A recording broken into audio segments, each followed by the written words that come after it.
glass shattered on the marble floor, and the entire room went silent. Sandra stood frozen, her hands still midair where she had accidentally, or maybe purposefully, knocked over her wine glass. Everyone stared, confused by her sudden clumsiness. But I knew better. It wasn't the glass that had her shaken. It was the man standing across the room. He wasn't a stranger, but he wasn't a familiar face either. Tall, gray-haired, and wearing a smug little smirk, he clapped slowly, like he was mocking the rest of us for not knowing whatever joke he thought was so funny. "Good to see you again, Sandra," he said, his voice carrying just enough venom to make my skin crawl. Sandra didn't respond. Her lips pressed into a thin line, and she turned on her heel, heading toward the bathroom like she couldn't get out of there fast enough. I wanted to follow her, but something about the way that man was looking at me stopped me in my tracks. He raised his glass toward me in a mocking toast, gave me a wink, and walked out the door before I could even process what had just happened. The rest of the evening was chaos. Sandra stayed locked in the bathroom for what felt like forever, and when she finally came out, she plastered on a fake smile and pretended nothing had happened. "Just spilled my wine," she said, brushing it off like it was no big deal. But I couldn't shake the look on her face when that man spoke. She wasn't just uncomfortable. She was terrified. I didn't sleep that night, but not because of any cliché thoughts about betrayal or trust. No, I was angry. Angrier than I'd ever been in my life. That man wasn't just a random guest at my son's wedding. He wasn't there for Tyler or Olivia. He was there for Sandra, and from the look on her face, she knew exactly who he was and why he'd come. The next morning, I decided I wasn't going to ask Sandra anything. Not yet. She was too good at twisting the truth, and I wasn't in the mood to play her games. Instead, I called the venue and asked for a copy of the guest list. The manager hesitated, citing privacy concerns, but when I reminded him how much money I'd spent on the event, he quickly emailed it over. I scrolled through the list until I found him, Martin Calloway. The name meant nothing to me, but something about it felt wrong, like it didn't belong. He wasn't a relative. He wasn't a friend of Olivia's family. He was a ghost, slipping into my life and leaving destruction in his wake. I started digging. It wasn't hard to find him online, a LinkedIn profile, a few articles from local business papers. He was a mid-level investor, nothing special, but his name kept popping up in places that didn't make sense. Charity events Sandra had attended without me. Gala dinners where she swore she was networking for my company. He was always there, lurking just out of sight. By the time Sandra came downstairs, still in her robe, sipping coffee like nothing was wrong, I had a list of questions burning a hole in my mind, but I kept my mouth shut. She was too calm, too collected, and I needed her to slip up first. "Who was that man last night?" I asked casually, flipping through the paper like I wasn't watching her every move. She froze for half a second, just long enough for me to notice. "Which man?" she asked, her voice light and innocent. Too innocent. "You know who I'm talking about. The one who clapped after you broke your glass." Her laugh was forced, brittle. "Oh, that was just some guy from Olivia's side. I don't even remember his name. I didn't even need proof to know it." But I nodded like I believed her and went back to my paper. Inside, though, I was boiling. That man wasn't just some guy. He was a threat. A living, breathing reminder that Sandra had secrets, and I was done being in the dark. The name Martin Calloway stuck with me like a splinter I couldn't dig out. I couldn't shake the image of his smirk, the smug way he raised his glass, the knowing wink he threw my way as he walked out. It wasn't just arrogance, it was a message. He knew something I didn't, and it was tearing me apart not knowing what it was. Sandra was good, too good. She went about her day as if nothing had happened, humming while making breakfast, chatting about the wedding, asking if I thought Tyler and Olivia would enjoy their honeymoon in Hawaii.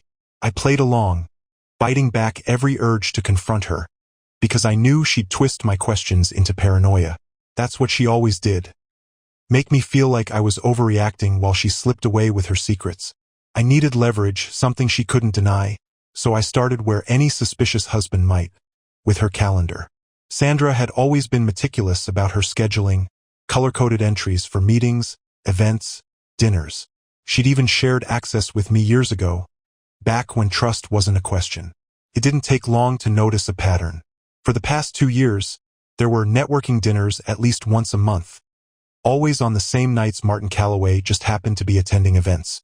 It wasn't enough. Not yet. I needed more. Something undeniable. Something that would knock her smug composure right off her face. That's when I remembered the venue's security cameras. If Martin wasn't on the official guest list, how did he get into the wedding?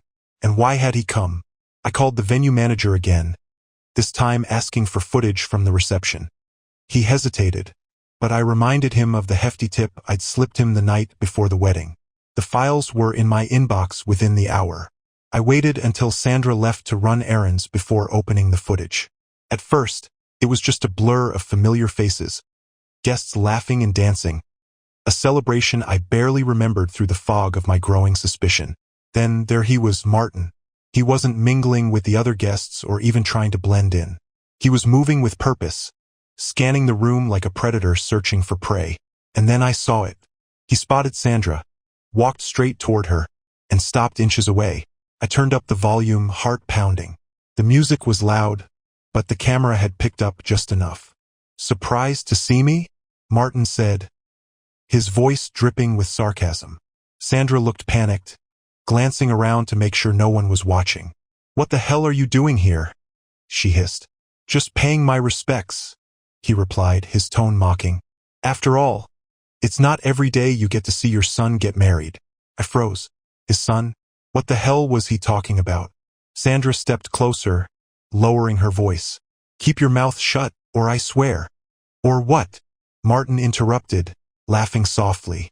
"You'll ruin my life?" "Newsflash, sweetheart. You already did that 20 years ago. 20 years ago. That would have been when Tyler was born." My blood turned to ice. I rewound the clip, replaying their conversation over and over, hoping I'd misheard. But the words didn't change. Martin was implying Tyler wasn't my son, and the way Sandra reacted didn't leave room for doubt. She knew. She knew, and she'd been lying to me for decades. When Sandra returned later that afternoon, she found me sitting in the living room. The footage paused on the moment she and Martin stood face to face. Her smile faltered when she saw my expression. "What's wrong?" she asked, feigning concern. I didn't answer. I just hit play. Her face went pale as the audio filled the room, her own voice condemning her. By the time it ended, she looked like she might pass out.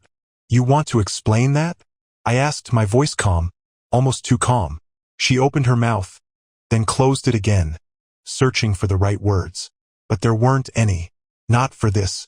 You don't understand," she finally said, her voice trembling. "Oh, I think I understand perfectly," I snapped, my calm facade cracking. "You've been lying to me for 20 years, Sandra.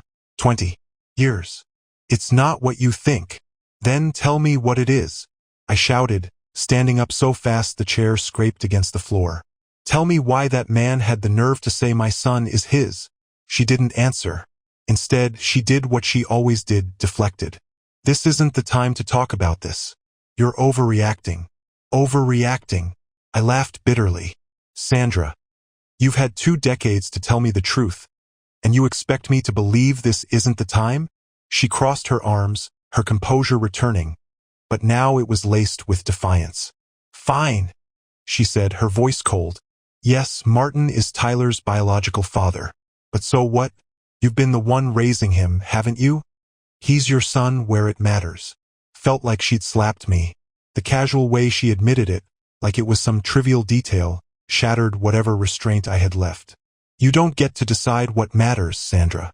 You don't get to rewrite the truth because it's convenient for you." She rolled her eyes, the condescension in her gaze enough to make my hands tremble with rage. "Oh, grow up. You're acting like a child."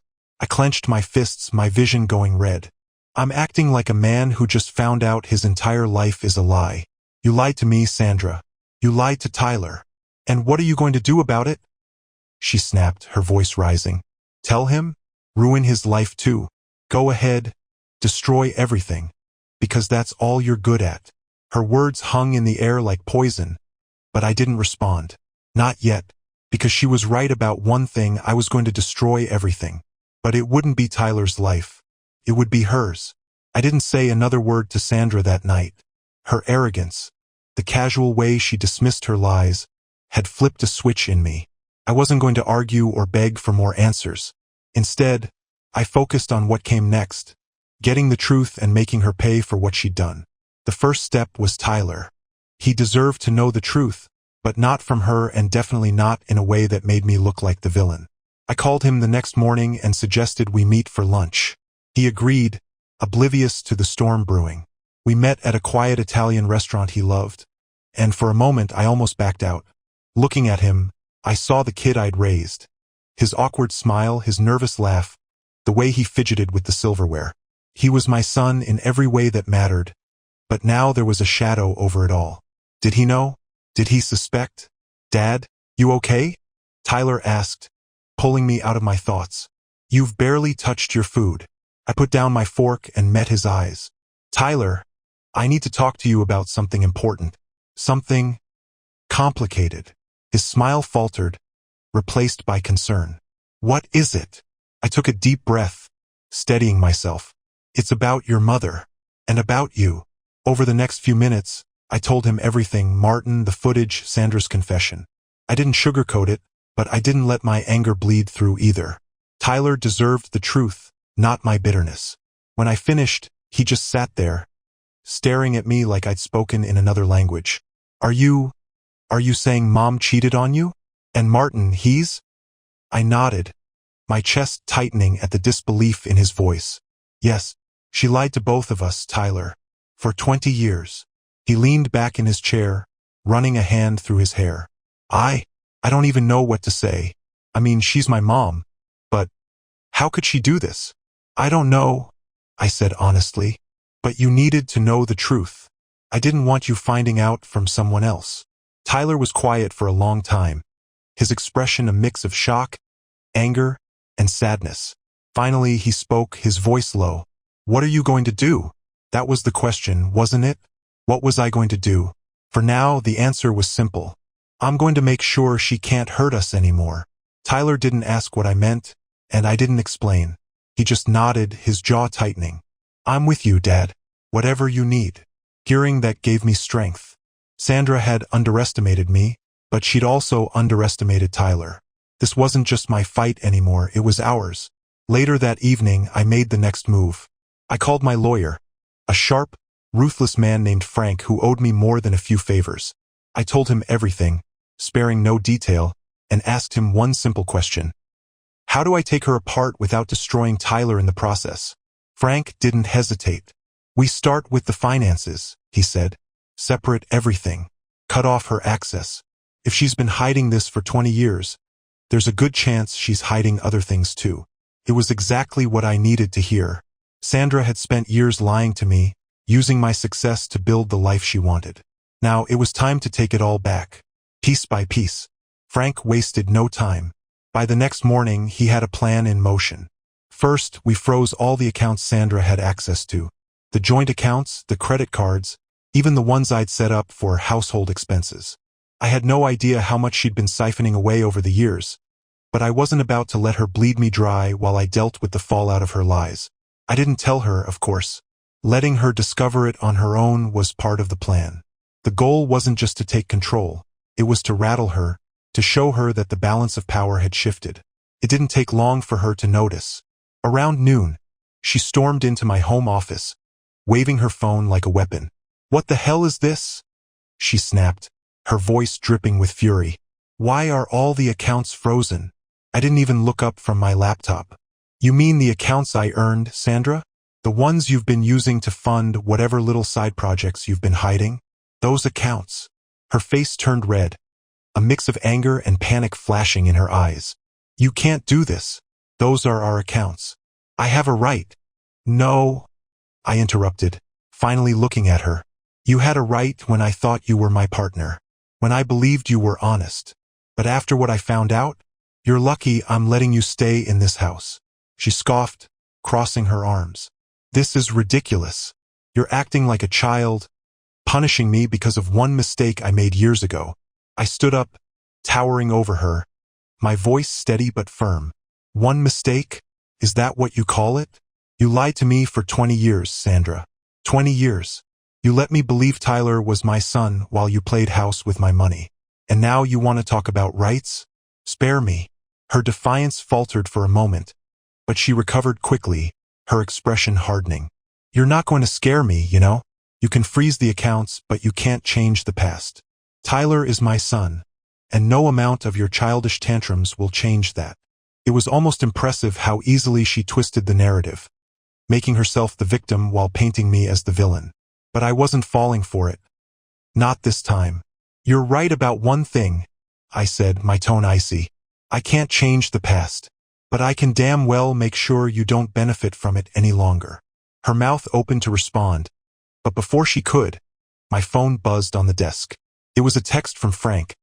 Digging into Martin's background now. Found something interesting. We'll call soon. I didn't acknowledge the text, but it fueled my resolve. Sandra thought she'd gotten away with everything, but she had no idea how far I was willing to go to tear her web of lies apart. Without another word, she spun on her heel and stormed out of the room. I could hear her muttering under her breath, probably rehearsing her next move. But it didn't matter. I had the upper hand now, and I wasn't about to let her take it back. Later that evening, Frank called with the update I'd been waiting for. You were right, he said. Martin's got skeletons in his closet, big ones. He's been involved in some shady business deals, and there's a pending lawsuit against him for embezzlement. I grinned, the first genuine smile I'd had in days. Perfect. Let's make sure those skeletons see the light of day. Frank chuckled. Already ahead of you. I've got contacts in the press who'd love to run this story. Just say the word. The word, I said without hesitation. Let's see how Sandra likes being tied to a man whose life is about to implode. The wheels were turning, and for the first time since this nightmare began, I felt a sense of control. Sandra and Martin had built their lives on lies and manipulation, and now it was time to watch it all crumble. The next morning, the first cracks in their facade began to show. I woke up to a flurry of messages, news alerts, emails, and texts from mutual acquaintances. Frank had been efficient, as always. A local business blog had picked up the story about Martin's shady dealings, and by the time I'd finished my first cup of coffee, it was already spreading. The headline was a masterpiece. Real estate investor tied to fraud and embezzlement. A legacy built on lies. A quick read-through confirmed what I already knew. Frank had been thorough, leaking enough damning details to ruin Martin's reputation without exposing my involvement. The article didn't just focus on his business. It also hinted at personal scandals, with vague references to a former romantic entanglement, complicating his past. Sandra's reaction came quickly.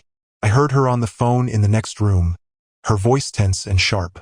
What the hell is going on, Martin? Why is your name in the papers?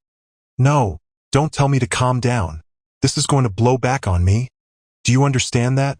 She slammed the phone down, pacing the room like a caged animal. For the first time in years, I saw something new in her. Fear. Suited her. I stepped into the doorway, casually leaning against the frame. Rough morning? I asked, my tone dripping with mock concern. She froze, her eyes narrowing. Don't start. Start what? I'm just asking if everything's okay, I said, smiling. You seem stressed. Her jaw tightened. Don't play dumb with me, Richard. I know you had something to do with this. I shrugged, keeping my expression neutral. Why would I? I'm just as shocked as you are to learn about Martin's skeletons. He seemed like such a stand-up guy. You think this is funny? She snapped, her voice rising. You think dragging his name through the mud is going to help anything? Oh, I think it's going to help plenty, I said, stepping closer. See, Sandra, I spent 20 years building a legacy for this family. 20 years of hard work, sacrifices, and trust. Trust you destroyed.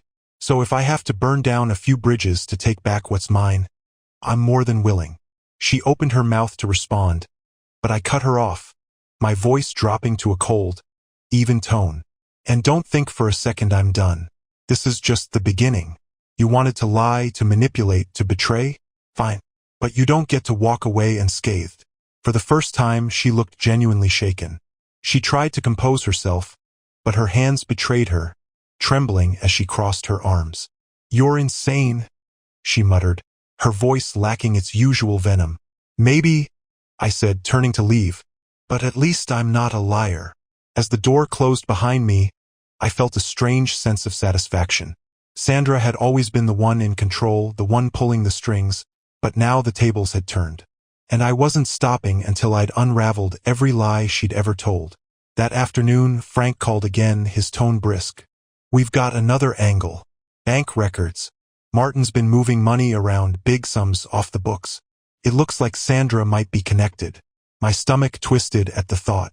How connected? We're still piecing it together, but there's a pattern. Transfers that coincide with her so-called networking dinners. If she's involved, we'll find it. I exhaled slowly, the weight of his words sinking in. This wasn't just about Martin anymore. If Sandra had been complicit in his schemes, it meant her betrayal ran even deeper than I'd imagined. "Keep digging," I said. "I want everything." By the time I hung up, my mind was racing. Every lie she'd told, every excuse she'd made. It all started to fall into place. She hadn't just betrayed me emotionally. She'd used me, my success, and my trust to build a house of cards. And now it was my turn to knock it all down. By the end of the week, Frank had uncovered more than I ever thought possible. The financial trail was damning. Sandra hadn't just been attending networking dinners. She'd been funneling money into private accounts linked to Martin, covering his losses, and propping up his failing investments. My money, our money, had been funding his pathetic empire. The kicker? Some of those transfers were disguised as charitable donations. On paper, it looked like we were giving back to the community, but in reality, Sandra had been laundering cash for Martin, using my reputation to shield them both. It was disgusting, and it only fueled my determination to bring her entire scheme crashing down. I spent that Friday night in the study going over the files Frank had sent. There were dates, amounts, and even emails between Sandra and Martin, casually discussing how to keep things quiet. One in particular stood out. It was from last year, shortly after Tyler had announced his engagement. "We need to be careful now that the family is in the spotlight," Sandra had written. "Richard can't know. He'd never understand." She was right about one thing. I didn't understand. I didn't understand how someone I trusted with everything could lie so effortlessly. How she could look me in the eye for 20 years and see nothing but a fool to be manipulated. But now I understood something else. Sandra and Martin had underestimated me. They thought I'd roll over, let their lies go unchecked. They were wrong. The next morning I called Tyler again. This time I was more direct. "Son, I need your help," I said. "I can't go into all the details right now, but I've uncovered some things about your mother. Things that aren't just about her personal betrayal. They're about our family's future." Tyler hesitated, but his loyalty to me won out. "What do you need?" I explained my plan, careful not to overwhelm him. Tyler was sharp like me and he caught on quickly. We agreed to meet later that day to go over the next steps. I could hear the anger in his voice, the growing realization that his mother wasn't the woman he thought she was. It hurt me to see him struggle with that, but I knew it was necessary. He deserved the truth, no matter how painful. That afternoon, I set the next phase of my plan into motion. First, I filed paperwork to revoke Sandra's access to any shared business holdings. It wasn't easy, her name was on plenty of accounts and contracts, but I had the leverage to push it through. Then, I reached out to a trusted PR contact, someone who owed me a favor, and planted the seeds of a story about corruption and betrayal within high society. I didn't name names yet, but I made sure the whispers would start, drawing attention to the cracks in Sandra and Martin's shiny facade. By the time I returned home, Sandra was waiting for me in the living room. She'd clearly been drinking. Her glass of red wine was half empty, and her posture was tense, defensive. "What are you doing, Richard?" she demanded, her voice sharp. "I know you've been digging into my finances. Do you really want to drag this out? Because I promise you, it won't end well for either of us." I dropped my briefcase by the door and walked toward her, keeping my expression calm. "Oh, I think it's going to end just fine for me." Her laugh was bitter, cutting. "You think you're so clever, don't you? Freezing the accounts, digging through my past. But let me remind you, Richard, you're not exactly squeaky clean yourself." I raised an eyebrow, unimpressed. "Is that a threat, Sandra? Because if it is, you'd better make it count." She stood up, glaring at me, the fake charm she so often used stripped away. You don't get it, do you? You think you're in control now, but you're not. You're just a man throwing a tantrum because his little fantasy life got shattered. Newsflash. The world doesn't care about your wounded pride. Her words stung, but I didn't let it show. Instead, I stepped closer, lowering my voice. You're right, Sandra. The world doesn't care about me, but they'll care about you. They'll care about the woman who spent years lying, stealing, and covering for a criminal. They'll care about the wife who betrayed her husband, her son, and everyone who ever trusted her. And when they do, I'll be standing there to make sure they hear every detail. For the first time, I saw a flicker of doubt in her eyes. She tried to cover it with another sip of wine, but it was too late. I'd already seen the cracks forming, and I wasn't about to stop now. This isn't over, she said, her voice trembling slightly. No, I replied, turning to leave. It's just getting started. The next few days were a whirlwind. The whispers I'd planted with my PR contact began spreading like wildfire. Sandra and Martin's names were starting to circulate in connection to the scandal. Though nothing concrete had hit the headlines yet, the anticipation of the fallout was almost as satisfying as the plan itself.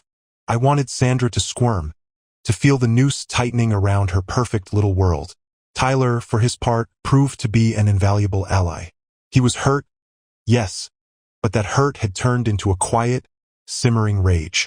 Together, we dug deeper into Sandra's finances, cross-referencing dates and amounts until a clear picture emerged. It wasn't just Martin she'd been covering for. She'd been using our family's accounts to fund multiple investments, all of them tied to shady ventures that were now under investigation. If this got out, it wouldn't just ruin her reputation. It would destroy her entirely.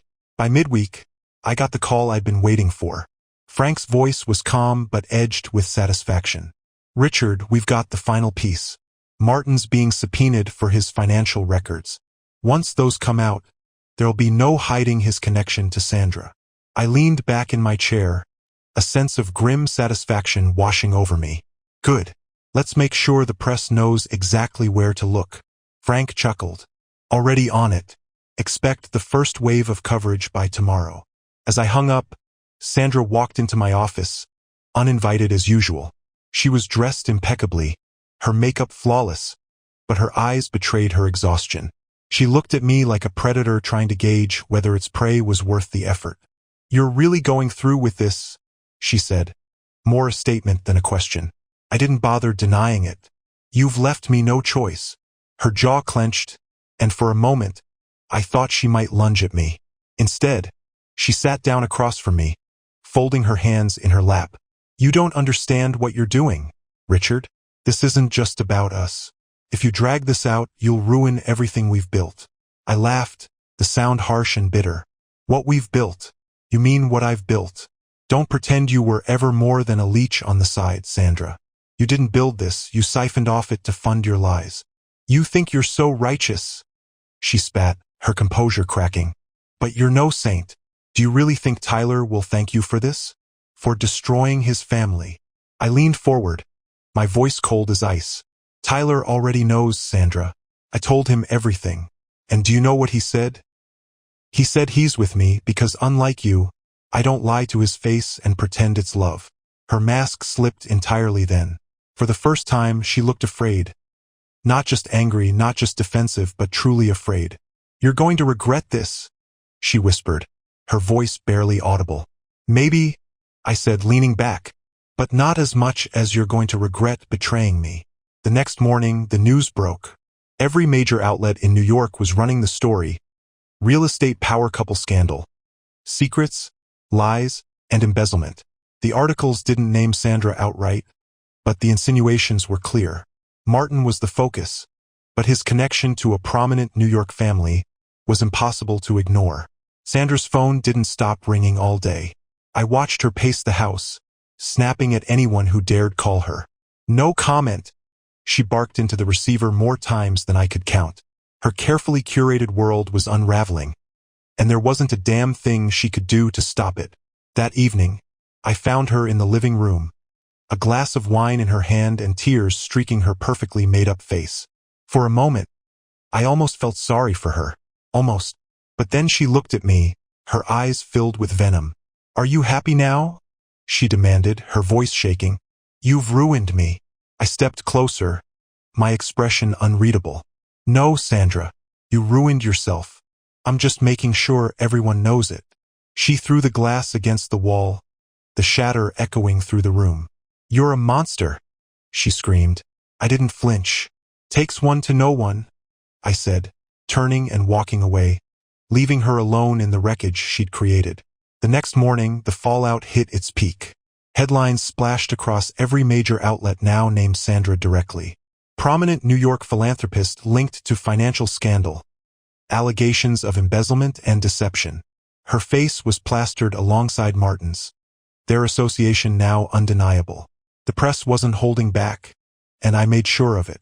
I fed them enough breadcrumbs through Frank to keep the story alive, ensuring the scandal burned hotter with every passing hour. Sandra barely left the bedroom. Her phone had been buzzing nonstop since sunrise, but she wasn't answering anymore. The calls weren't just from reporters. They were from her so-called friends, the socialites she loved so much. But loyalty in their world was a fragile thing, and when the tide turned, they abandoned her like rats fleeing a sinking ship. I stayed in my study, reviewing the latest developments with Frank. He was thrilled. Martin's financial records will be released within the week, he said. Once they're public, it's game over for him, and for Sandra by association. Good, I replied, my tone cold. I want everything out there. No loose ends. Frank paused. You sure about that? This could get ugly for Tyler. I clenched my jaw. Frank wasn't wrong. Tyler was collateral damage in all of this, and I hated that he was being dragged through the mud. But Sandra had made this mess. Not me. I wasn't going to shield her just because it hurt. Tyler knows the truth, I said. He'll understand. By mid-afternoon, Sandra finally emerged. She looked like hell. Her hair disheveled, her makeup smeared, a shadow of the woman who used to walk through the house with an air of superiority. She found me in the kitchen, her eyes bloodshot and desperate. Richard, we need to talk, she said, her voice hoarse. I didn't even look up from my coffee. Talk about what, Sandra? How you spent 2 decades lying to me, or how you stole from me to fund your boyfriend's failing ventures. She flinched but pressed on. Please, this is getting out of control. The press won't stop calling. People are turning against me. You have to stop this. I finally met her gaze, my expression icy. I don't have to do anything, Sandra. You made your bed. Now lie in it. Her composure cracked, tears streaming down her face. I didn't want it to end like this, she said, her voice breaking. I didn't mean for any of this to happen. I laughed bitterly. Didn't mean for what to happen? Cheating on me? Lying to me? Using my money to fund Martin's pathetic schemes? Which part, Sandra? Because it all seems pretty deliberate to me. She stepped closer, reaching out, but I moved away before she could touch me. I made mistakes, she whispered. But I love you, Richard. I always have. Don't, I said sharply, my voice filled with venom. Don't you dare say that. Love doesn't look like this. Love doesn't lie, cheat, and destroy everything it touches. Her tears turned to anger, her voice rising. You think you're so righteous? Like you've never done anything wrong? You're tearing me apart. Richard, do you even care? I stared at her, my fury boiling over. You don't get to play the victim, Sandra. You did this. Every lie, every betrayal, it's all on you. And now you're finally facing the consequences. She screamed, grabbing the nearest vase and hurling it at the wall. The crash echoed through the room, but I didn't flinch. She was unraveling, her perfect facade crumbling, and I couldn't bring myself to feel anything but satisfaction. As she stood there, breathing heavily, I walked past her toward the door. You want to know if I care? I said, turning back to face her. I cared once, but not anymore. You killed that when you chose him over me. I left her standing there, alone in the wreckage of her lies. The house was silent, save for the distant buzz of her phone. A reminder that the world outside was watching, waiting for her to fall. And fall she would. I was going to make damn sure of it. Sandra didn't go down quietly, and I expected nothing less. By the next day, she had lawyered up, and her desperation was palpable. She was scrambling, trying to regain some semblance of control, but the walls were closing in on her. Frank kept me updated, and the news wasn't good, for her at least. Her lawyer's trying to negotiate, Frank said over the phone. They're pushing for a settlement, hoping to keep her out of the spotlight.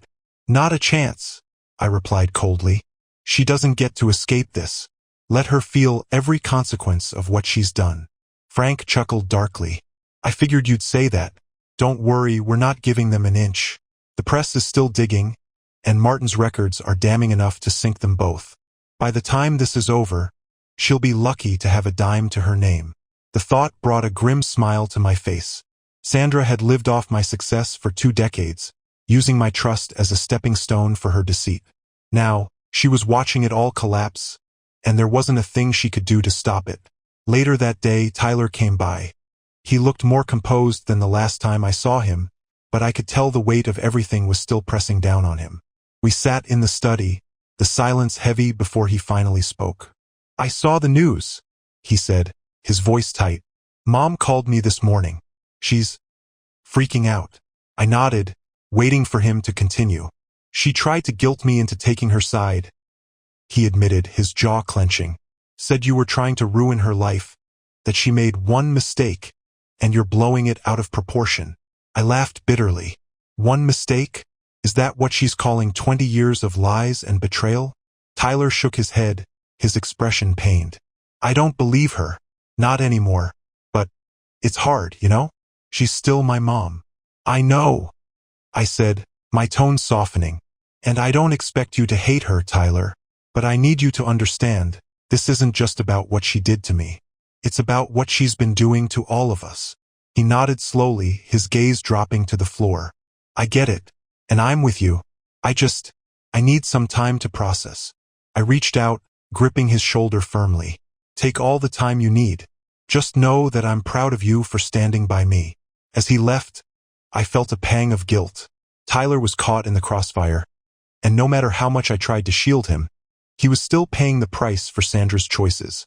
But I also knew he was stronger than he realized. He'd come out of this on the other side just like I would. That evening, Sandra made her next move.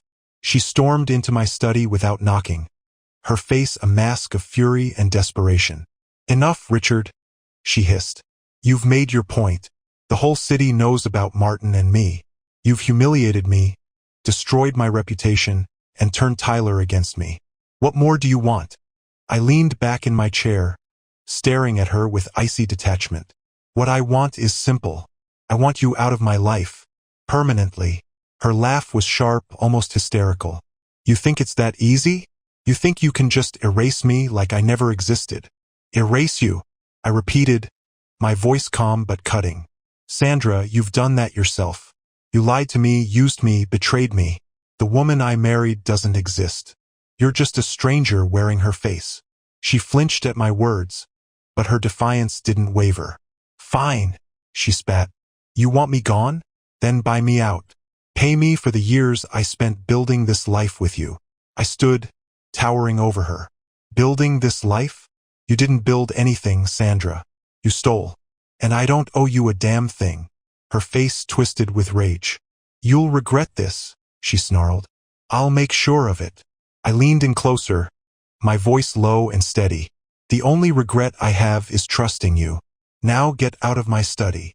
She stormed out, slamming the door behind her. I let out a slow breath, the tension easing slightly. Sandra was running out of moves, and she knew it.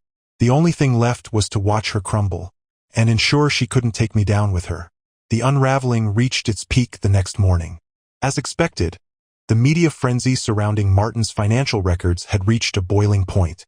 Front-page stories detailed every shady transaction, every fraudulent deal, and every connection to Sandra. The narrative wasn't subtle anymore. She was painted as the cunning accomplice, the enabler who kept Martin afloat by draining her husband's empire. The vultures were circling, and Sandra had nowhere left to hide. I had barely finished my coffee when I heard the sound of something smashing upstairs. Sandra, no doubt. Her world was collapsing, and she was making sure everyone within earshot knew it. I didn't bother checking on her. She wasn't my concern anymore. By mid-morning, Frank called with the final nail in the coffin. It's over, he said, his tone triumphant. Martin's assets are frozen, and the SEC is opening a formal investigation. They're going to subpoena Sandra next. I leaned back in my chair, a wave of satisfaction washing over me. Perfect. Make sure they have everything they need. You've got it, Frank replied. One more thing, there's talk of criminal charges. If they can prove Sandra knowingly funneled money into Martin's schemes, she could face time. I didn't flinch at the news. She deserved it. Every lie, every stolen dollar, every betrayal. It was all catching up to her. Let them press charges, I said. I'm done protecting her. When I hung up, I felt a strange calm settle over me. For the first time in weeks, the weight of Sandra's deceit didn't feel so crushing. I'd been fighting a battle I never asked for, but now I was finally winning. Sandra, however, was still fighting to keep her sinking ship afloat. That afternoon, she came downstairs, her eyes wild with desperation. She was clutching a folder of papers, waving them like they were some kind of lifeline. You can't do this to me, she said, her voice trembling. You think you've won, but you don't know what you're dealing with. I have leverage. I raised an eyebrow, unimpressed. Leverage? What could you possibly have that's worth anything now? She threw the folder onto the table, the papers spilling out. Bank statements, emails, documents I'd never seen before. You think I didn't plan for this? You think I didn't protect myself? I picked up one of the papers, scanning it quickly. It was a contract, one of my own business agreements, but there was something off about it. The signatures, the dates, they'd been altered. She'd forged my name on deals that tied my company directly to Martin's fraudulent investments. My jaw tightened as I set the paper down. You've been busy, I said, my voice dangerously calm. You're damn right I have, she snapped. So go ahead, try to ruin me. But just know, if I go down, you're coming with me. For a moment, I didn't respond. I just stared at her, weighing my options. She thought she'd trapped me, that she could blackmail her way out of the mess she'd made. But what she didn't realize was that I wasn't playing by her rules anymore. You think this scares me? I asked, my tone icy. You think I'm going to let you use this to crawl out of the hole you dug for yourself? You don't have a choice, she said, a smug smile creeping onto her face. If this gets out, your precious empire will crumble. Everything you've worked for will be gone. I stepped closer, towering over her. You don't get it, do you? I'm not afraid of losing everything, Sandra, because unlike you, I know how to build it back. You, on the other hand, are finished. Her smile faltered, but she held her ground. You're bluffing. Am I? I shot back. Let's find out. Because if you think those forgeries scare me, you clearly don't understand how far I'm willing to go. I'll drag us both through the mud if it means exposing you for what you are. Her confidence cracked, the fear returning to her eyes. She had gambled, and she was realizing she'd miscalculated. I wasn't the man she thought I was, the man she could manipulate and control. I was done playing her games. Here's what's going to happen, I said, my voice steady and firm. You're going to pack your things and leave this house. You're going to sign over every asset tied to my name. And then you're going to disappear. Because if you don't, I'll make sure those documents of yours find their way into the hands of the authorities. Her eyes widened, panic flashing across her face. You wouldn't. Try me. I interrupted, my gaze unwavering. You have until the end of the day. She stood there for a moment, speechless, before finally storming out of the room. I didn't follow. I didn't need to. The battle was over, and she knew it. The only question now was how long it would take her to realize she'd lost. By the time evening rolled around, the house was eerily quiet. Sandra hadn't come back downstairs since our confrontation. For a moment, I wondered if she'd actually listen, if she'd do the smart thing and leave with what little dignity she had left. But then I reminded myself, Sandra was never one to walk away quietly. She'd fight until the bitter end, even if it meant dragging herself further into ruin. I sat in the study, nursing a glass of bourbon when Tyler called. His voice was calmer this time, though I could hear the underlying tension. I talked to Mom again, he said. She's losing it, Dad. She said you're trying to destroy her. I'm not trying, I replied, my tone cold. She's done this to herself. You know that. I know, Tyler said with a sigh. She's my mom, and as much as I hate what she's done, I can't completely shut her out. I need to know you're not going to do something that ruins her life beyond repair. I paused, swirling the bourbon in my glass. Tyler was caught in the middle, and I hated that for him. But Sandra's choices had left no room for leniency. Tyler, I said carefully, this isn't about revenge. It's about accountability. Your mom made choices. Choices that hurt me, hurt you, and hurt this family. I'm not going to let her walk away unscathed, but I promise you this. I'll protect you from the fallout. That's my priority. He was silent for a moment, then said, okay, just don't let her drag you down with her. I won't, I assured him. You have my word. After the call ended, I sat back, letting the weight of it all settle over me. Tyler didn't deserve this mess, but at least he was seeing the truth now. Sandra's facade was cracking, and the people closest to her were starting to see her for who she truly was. As the clock ticked toward midnight, I finally heard movement upstairs. Sandra's footsteps were heavy, deliberate. A few minutes later, she appeared in the doorway of the study, a suitcase in one hand and a defiant expression on her face. You're really kicking me out, she said, her voice trembling with a mix of anger and disbelief. After everything we've been through, this is how it ends? I set my glass down, meeting her gaze. Yes, Sandra, this is how it ends. You lied to me, betrayed me, and used me for years. I owe you nothing. She laughed bitterly, shaking her head. You think you've won, don't you? You think this makes you the better person. It's not about winning, I replied calmly. It's about justice. You built a life on lies, and now you're facing the consequences. That's not my doing. It's yours. She stared at me for a long moment, her defiance slowly crumbling. Finally, she let out a shaky breath and said, You'll regret this, Richard. You'll regret it when you realize that tearing me down doesn't fix what's broken inside you. I stood, walking toward her until we were face to face. What's broken inside me is what you shattered, Sandra, and I'm done letting you hold the pieces. Without another word, she turned and walked out the door, slamming it behind her. The sound echoed through the house, marking the end of an era. I didn't follow, didn't watch as she left. I simply sat back down, feeling a strange mix of relief and exhaustion. For the first time in years, the house was mine again. The life I'd built was mine again. And while there was still work to be done, I felt a sense of closure creeping in. Sandra was gone, and the storm she'd created was finally beginning to clear. In the days following Sandra's departure, the house felt impossibly still. It was a strange silence. Not peaceful, not unsettling, but something in between.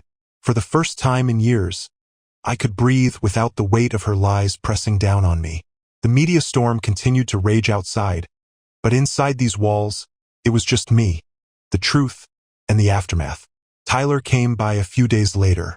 He looked tired, older somehow, like the burden of what he'd learned had aged him overnight.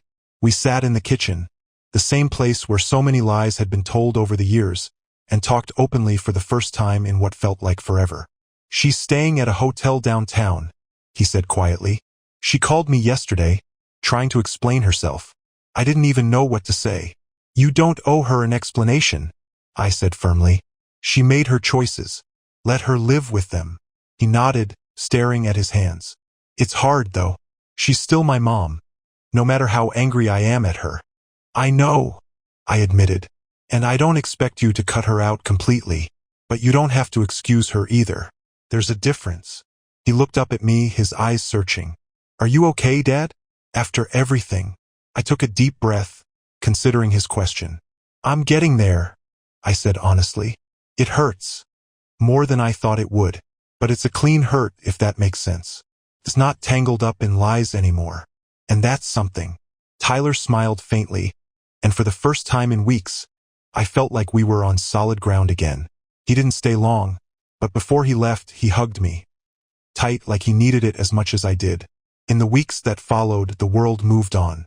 The press shifted its focus to another scandal, and Sandra faded from the headlines. Martin, on the other hand, wasn't so lucky. His financial crimes were splashed across every paper, his name synonymous with fraud and disgrace. Last I heard, he was facing multiple lawsuits and a possible prison sentence. Fitting, really. He'd spent decades pretending to be a king, only to end up a pawn in his own game. As for Sandra, she tried to fight back. Her lawyer sent letters, vague threats about exposing my role in the mess, but they amounted to nothing. Frank shut them down before they could gain traction, and eventually even she seemed to realize the fight was over. She disappeared from my life, taking nothing but the suitcase she'd carried out of the house that night. And me? I rebuilt. Slowly, steadily, I began to piece my life back together. The business remained strong, stronger even without Sandra leeching off it. Tyler and I grew closer, united by the scars her betrayal left behind. There were still tough days, moments when the weight of it all crept back in, but they were fewer and farther between. Looking back, I realized something. Sandra's betrayal didn't just destroy our marriage. It freed me. It forced me to confront the lies I'd been living with and take back control of my life. In the end, her deceit became the catalyst for my rebirth. If there's one thing I've learned from all this, it's this: trust is fragile, but so is deceit. It doesn't matter how carefully you build your lies. Eventually, the truth will break through. And when it does, you'd better be ready to face the consequences. Sandra wasn't, and that's why she lost everything. As for me, I survived. I thrived. And most importantly, I learned. Some lessons come at a price, but they're worth it. Because now, I'm not just living, I'm finally free. You were just a placeholder until his real dad came back. That sentence didn't hit me like a slap. No, a slap is immediate. Loud. Sharp. This was quieter. Slower. Like the sound of water slipping under a door during a storm, unnoticed at first. But by the time you see it, the whole floor's ruined. I remember the way she said it. She wasn't even yelling. It was almost bored, like she was swatting a fly during a rerun of The Price is Right. We'd been arguing about the mortgage again. She wanted to remodel the kitchen, tear out the oak cabinets I built with my own hands in 2008, because her sister had those soft-close Italian drawers now.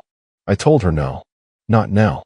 We'd just helped Max enroll at a private college in Wisconsin. My GI Bill benefits covered part of it. The rest I took from my retirement fund. I'd been selling tools from the garage on eBay. I even gave up my fishing trips. She pouted for a while, then muttered that poison. You were just a placeholder until his real dad came back. I didn't say a word. I just looked at her. Long enough for the silence to settle into the room like dust. Then I stood up from the table, wiped my hands on the dish towel I kept slung on my shoulder, habit from years in the Navy, dry hands, dry ship, and left the house. The night air was cold for April. Sharp. Honest. I remember the sound of gravel under my boots as I walked to the truck. My fingers moved slowly but deliberately as I pulled up my lawyer's contact. I'd only called Dale twice in 20 years, once when I wrote my will, the second time when I started the adoption process for Max. This was the third.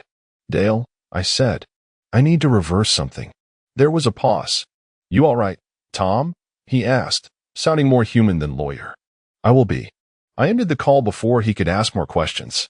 The drive to my father's old cabin took just under 3 hours. It was in a quiet part of northern Minnesota, used to be our getaway spot before life turned into school pickups, PTA meetings, and therapy appointments Valerie insisted Max needed after scraping his elbow. She was always dramatizing everything, always playing director of a movie no one was watching but her. I unlocked the cabin and stepped into the dim wood-paneled silence. Smelled like pine, dust, and memories. My father's flannel jacket still hung on the coat hook. I didn't cry. That's not how I process things. I made coffee. Strong, black, bitter, just how he taught me. Then I sat at the old desk and opened the filing cabinet where I'd kept every document since 2009. Adoption papers, bank statements, Max's medical records, letters from teachers, photos from fishing trips, school plays, holidays. I had built a life around that kid. I was there. At every fever, every broken shoelace, every late-night science fair disaster. And in one breath, she'd erased it all. Placeholder. You know what a placeholder is? It's something temporary. Something insufficient until something real shows up. That's what she thought of me. Not a stepfather. Not a provider. Just a damn bookmark until some deadbeat donor decided to show his face again. I thought back to that night in court when the judge made the adoption official. Max was 17. Valerie cried. Max said thank you. I thought it meant something. I thought I was building something solid. Turns out I was just the scaffolding. And scaffolding gets torn down once the shiny glass panels arrive. Back then, I would have fought to be heard. Now? Now I learned that sometimes the loudest thing you can do is leave. Leave no door slammed. No dramatic scene. Just remove yourself. That's where power lives. Not in volume. In absence. And this time, I wasn't going to make speeches. I wasn't going to explain. I was going to erase myself. Legally. Surgically. No yelling. No swearing. Just ink, paper, and quiet revenge. I didn't want to hurt Max. That's the thing. But Valerie made it clear he wasn't mine. So I stopped being his. And if that meant unraveling a decade of fatherhood, so be it. She handed me the knife. I was just making sure she saw where I was going to cut. Valerie's first mistake was thinking silence meant surrender. She told her sister over wine and gossip, something cheap with a buttery aftertaste that matched her smirking confidence. That Tom will come crawling back. He always does. Man's allergic to conflict. That was her second mistake. The first was underestimating what quiet men are capable of when they finally get tired of being stepped on. She kept the TV on that week, volume higher than usual. Kept expecting to hear the familiar sound of his truck in the driveway, his boots on the porch, maybe that signature exhale before he came inside. That, let's just move on breath. But the gravel stayed untouched. The porch light, which he always flipped off after her, stayed on 3 nights in a row. By day 5, she started checking the Ring camera like it was a mirror, hoping he'd show up and prove her right. Hoping she'd still have control. But he didn't. Because Tom wasn't sulking. He was unplugging. He'd spent a lifetime maintaining engines and marriages. He knew when a machine was too far gone. Valerie wasn't a riddle anymore. She was a cracked gear chewing through anything still turning. So Tom turned inward. The cabin was small, no internet, no distractions, just thick silence and the creak of old floorboards that still remembered his father's boots. He slept in the same bed he once hated as a teen, when life felt too small. Now, it felt like a fortress. Every morning he'd rise before dawn, muscle memory from the Navy. But instead of calibrating navigation panels or fixing hydraulic lines, he made coffee and opened his old storage chest. Inside, a leather binder labeled Maxwell, Personal. Inside that, a copy of the finalized adoption decree. Photos from birthdays, including the one where Max got the used motorcycle. A letter Max wrote him after he made JV baseball, thanking him for always showing up. Tom read it without flinching, then slid it back in.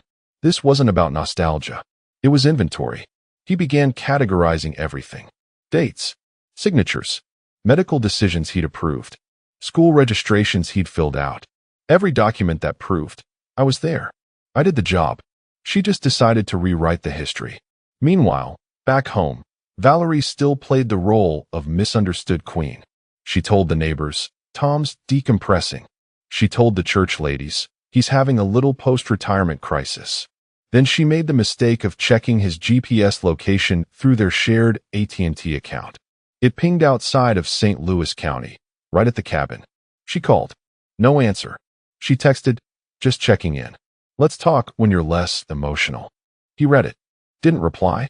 Instead, he faxed Dale a scanned copy of his will, updated just after Max's adoption.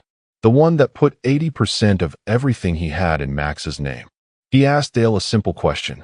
What happens if I reverse it all? Dale's reply was slow and careful. It's rare. Not easy. But in cases of fraud, misrepresentation, or if it's deemed in the best interest of all parties, courts have reversed. Especially if you were manipulated. Manipulated. Tom had been called many things in his life. Rigid, quiet, even old-fashioned. But manipulated? He never thought he'd wear that label. Until Valerie tossed that word, placeholder, like it was nothing. At night, Tom sat on the porch with a legal pad and wrote lists. Column A, what Max would lose. Column B, what Valerie would finally have to own once Tom left the picture. Column A was brutal.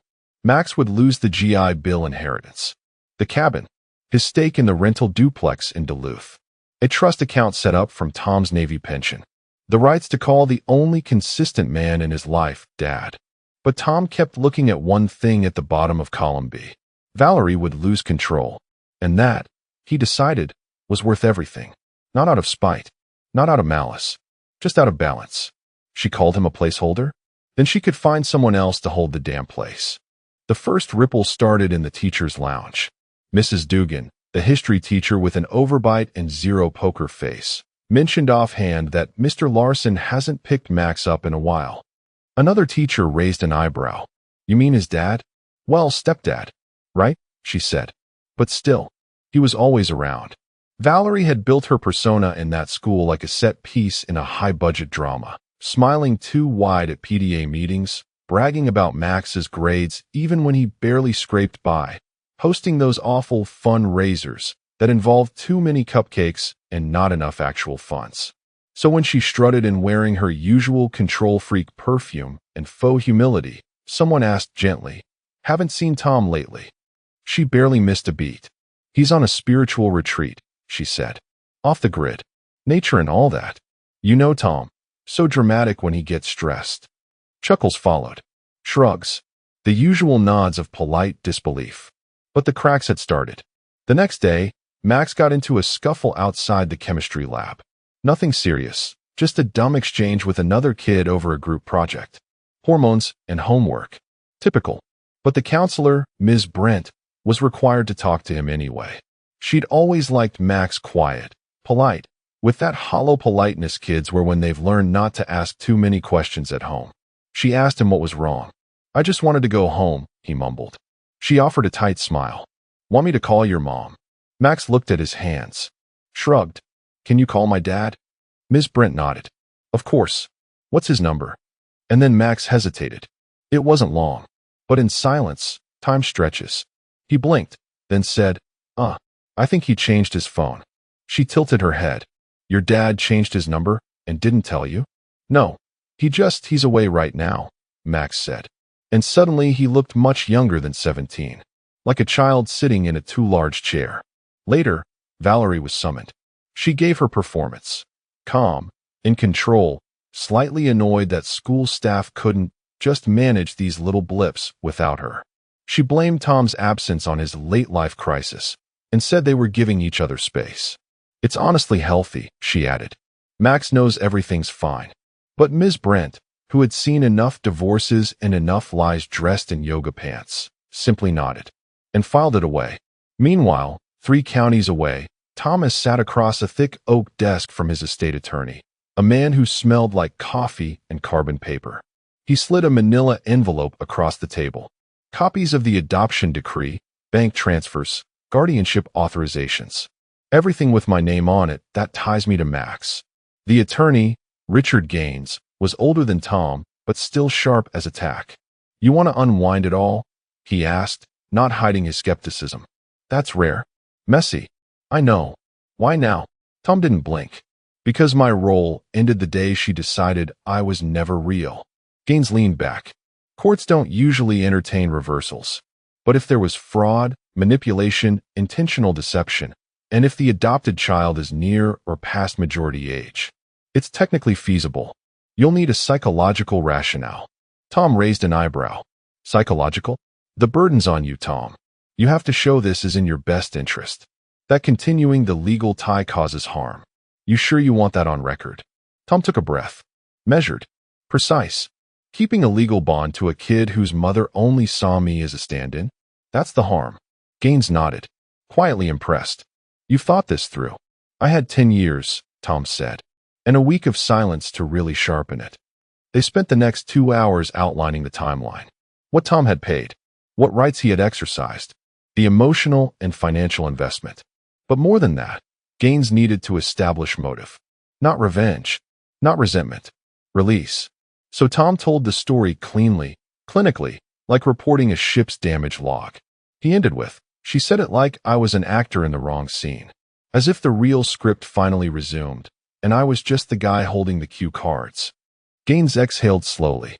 "You really love that kid." "I still do," Tom said. "But love shouldn't make you legally stupid."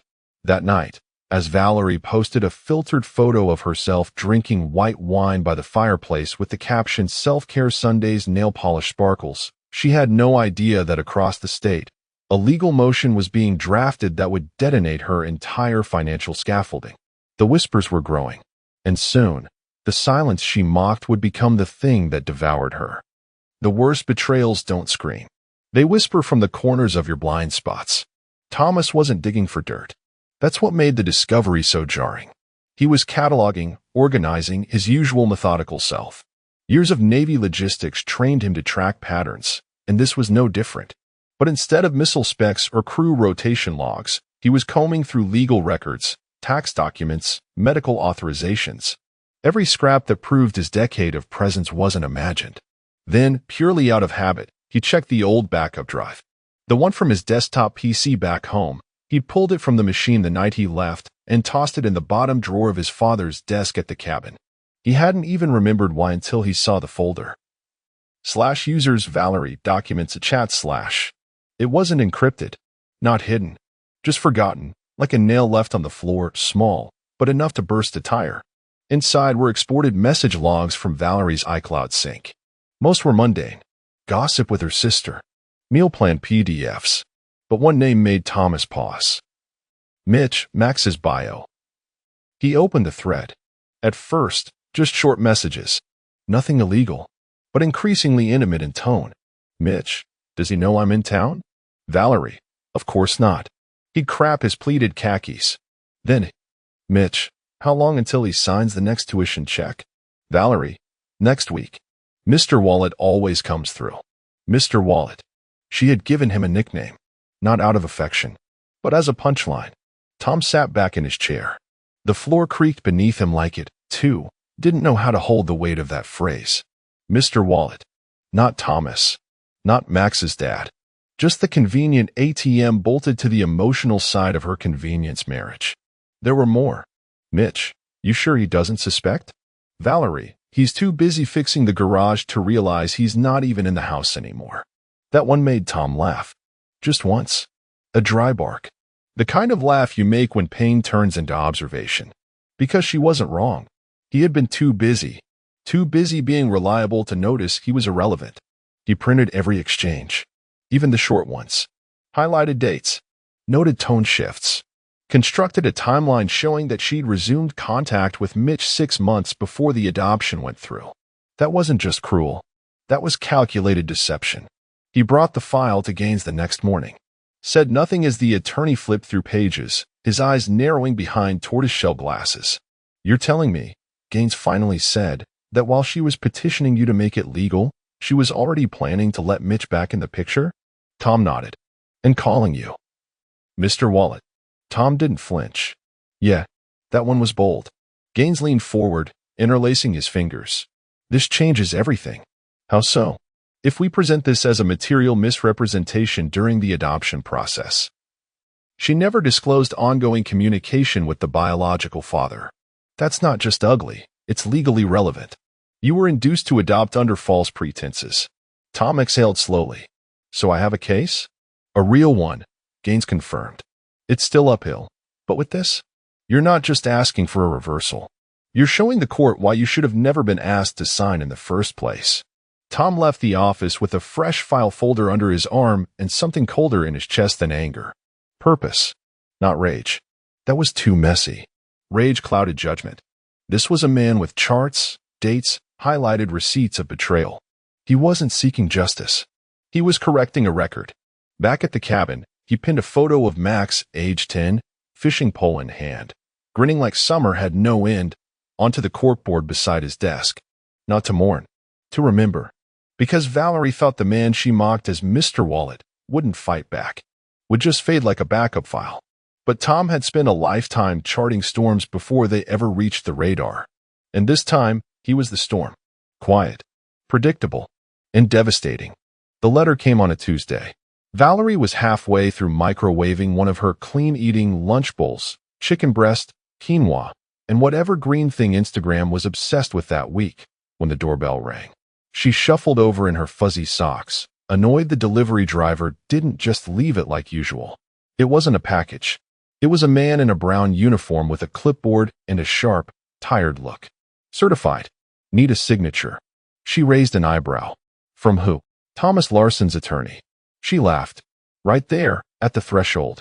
A sharp, dismissive chuckle. Oh, please. she said, scribbling her name like it was beneath her. Probably trying to scare me with some boring retirement paperwork. The envelope was thick. Legal weight. No nonsense. She tore it open while standing at the kitchen island, spoon still lodged in her kale slop. First page, court header. Motion to rescind adult adoption. Request for nullification of legal guardianship. Accompanying statements of material misrepresentation. She blinked. Read it again. Then her knees buckled, and she slid onto the tile like someone had cut her puppet strings. He was actually doing it. She sat there, lips slightly parted, rereading the phrase, irretrievable breakdown of trust between parties, based on willful and intentional deception regarding biological parentage contact and intent. That smug bastard. She grabbed her phone with trembling fingers and called him. Straight to voicemail. Again. Voicemail. She left a message. This is ridiculous, Tom. You're not thinking clearly. We need to talk. This hurts Max. You're acting like a child. She hung up. Waited 2 minutes. Nothing. She called again. Left another message. This one tighter, angrier. I will sue you for emotional damage. You think you can just erase a decade like it was a typo? Still nothing. The microwave beeped. She yanked the plug out of the wall. Then, with shaking hands, she called her sister. He's lost his damn mind, Valerie hissed. He's trying to reverse the adoption. There was silence on the other end. Then, wait, he can do that. Apparently. His lawyer found some loophole. He says I misled him. This is character assassination. Did you? Of course not. I mean, he knew I still talked to Mitch. I didn't hide it. You didn't mention Mitch at all during the adoption process, Val. Not once. Valerie froze. Her sister sighed. Jesus. Val, this might actually stick. She hung up without saying goodbye.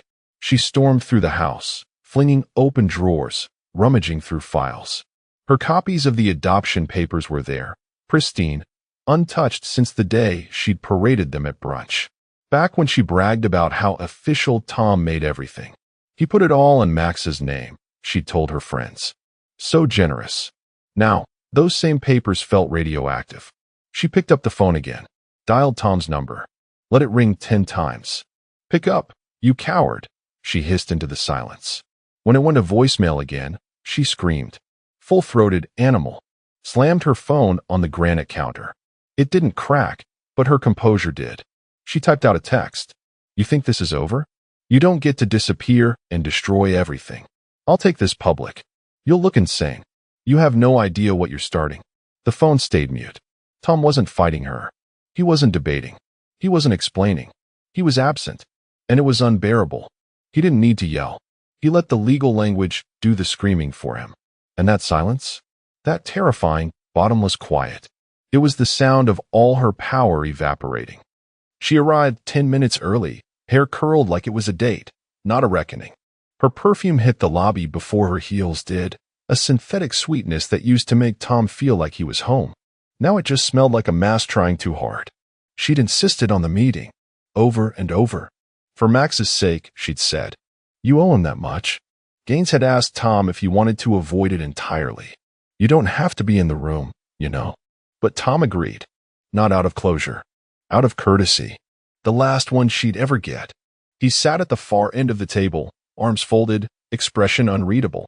A man dressed in quiet resignation, not rage, not grief. Just a cold, mathematical detachment. Like a mechanic explaining why an engine was being scrapped instead of repaired. Valerie came in trying to play warmth. Tom, she said like they were still married, still sharing toothpaste, still pretending love could exist in a house with landmines. He didn't respond. Gaines nodded at her politely and gestured toward the chair opposite Tom. Let's begin. Valerie sat down and immediately leaned forward, palms up, eyes wide. Theatrics. She always led with soft. Tom, please. This is insane. We can't just tear apart a family like this. You're hurting Max. He didn't blink. No, you did. Her breath hitched. He thinks of you as his father. He always will. That doesn't change because of some legal filing. Tom kept his voice flat. You reminded me he's not mine. That was one stupid comment in a fight. You meant it. No, I didn't. He cut her off with a glance. Not loud. Not cruel. Just definitive. You had conversations with Mitch for months. Called me Mr. Wallet. Joked about tuition payments like I was a damn bank account with a last name. She paled. He slid a printout across the table. November 14th. Your words. Let him pay the tuition. He thinks he's Daddy Warbucks. Valerie didn't reach for the paper. Didn't need to. Her voice got smaller. We were venting. I was venting. It was stress. That's not who I am. Tom's lip twitched. It's exactly who you are. She tried to pivot. You're throwing away a decade. Everything you built with Max. Tom finally leaned forward. No. You threw it away the moment you made a joke of it. I just stopped pretending it was salvageable. She whispered, he'll hate you. No. He'll be hurt. But hate. Tom shook his head. He'll eventually understand. Because kids grow up, Val. And when he does, he'll see who built his life and who mocked the builder. There was a long pause. Then, quietly, you really don't love him anymore? Tom's answer was immediate. I still love Max. That's why I'm not letting you keep using me to control him. Her jaw clenched. Gaines slid another paper forward. This meeting is just a courtesy. Mr. Larson is moving forward with the petition. You'll be formally served within the week. You may seek counsel, of course. Valerie didn't take the document. She looked only at Tom. You're just going to vanish? After all this time? He shrugged. That's what placeholders do. They disappear when the real thing comes back. Her lip trembled. You're hurting a child. Tom stood slowly. Collected the file. You made it very clear he wasn't mine. I'm just giving you exactly what you wanted. Then, just before he turned to leave, he glanced down at her. He'll ask questions one day, Valerie. When he does, make sure you tell the truth. Or don't. But either way, I'll be gone. She didn't speak as the door closed behind him. In the silent office, Valerie finally picked up the printout of her messages with Mitch. For the first time, she didn't recognize the voice in them. But Thomas did. And now, so would the court. Max had just finished a late shift at the campus bookstore when he got home to the smell of overcooked pasta and tension. Valerie had been hovering all evening, pacing near the windows like someone waiting for a storm that had already hit. Her wine glass sat untouched. That alone was a red flag. When Max dropped his backpack by the door, she spun around like she'd rehearsed the motion. We need to talk. Max flopped onto the couch, already bracing for some lecture about budgeting or his C in calculus. If this is about the overdraft, it's about Tom, she cut in. He straightened slightly. Is he okay? She paused just long enough to flick a tear into the corner of her eye. He's filed to reverse the adoption. Max blinked. What? He's trying to undo being your father. Like you're some mistake he regrets. Her voice cracked. He wants to erase you legally. Just like that. Max stared at her. He's not coming back, she added. He walked away from both of us. Why? Max asked. The word fell out like a test he wasn't prepared for. Valerie's lips pursed. He's bitter. He's acting out. You know how he bottles everything up until he explodes. Max frowned. That's not really how he is. Well, people change, she snapped, too fast. Especially when they feel unappreciated. Which is rich, considering everything I did for this family. But Max wasn't looking at her anymore. His mind was rifling through memories. A fishing trip in 6th grade where Tom had driven 4 hours out of his way just to find a lake that wasn't too touristy. The sound of Tom's laugh when Max burned the pancakes and tried to flip it like a TV chef.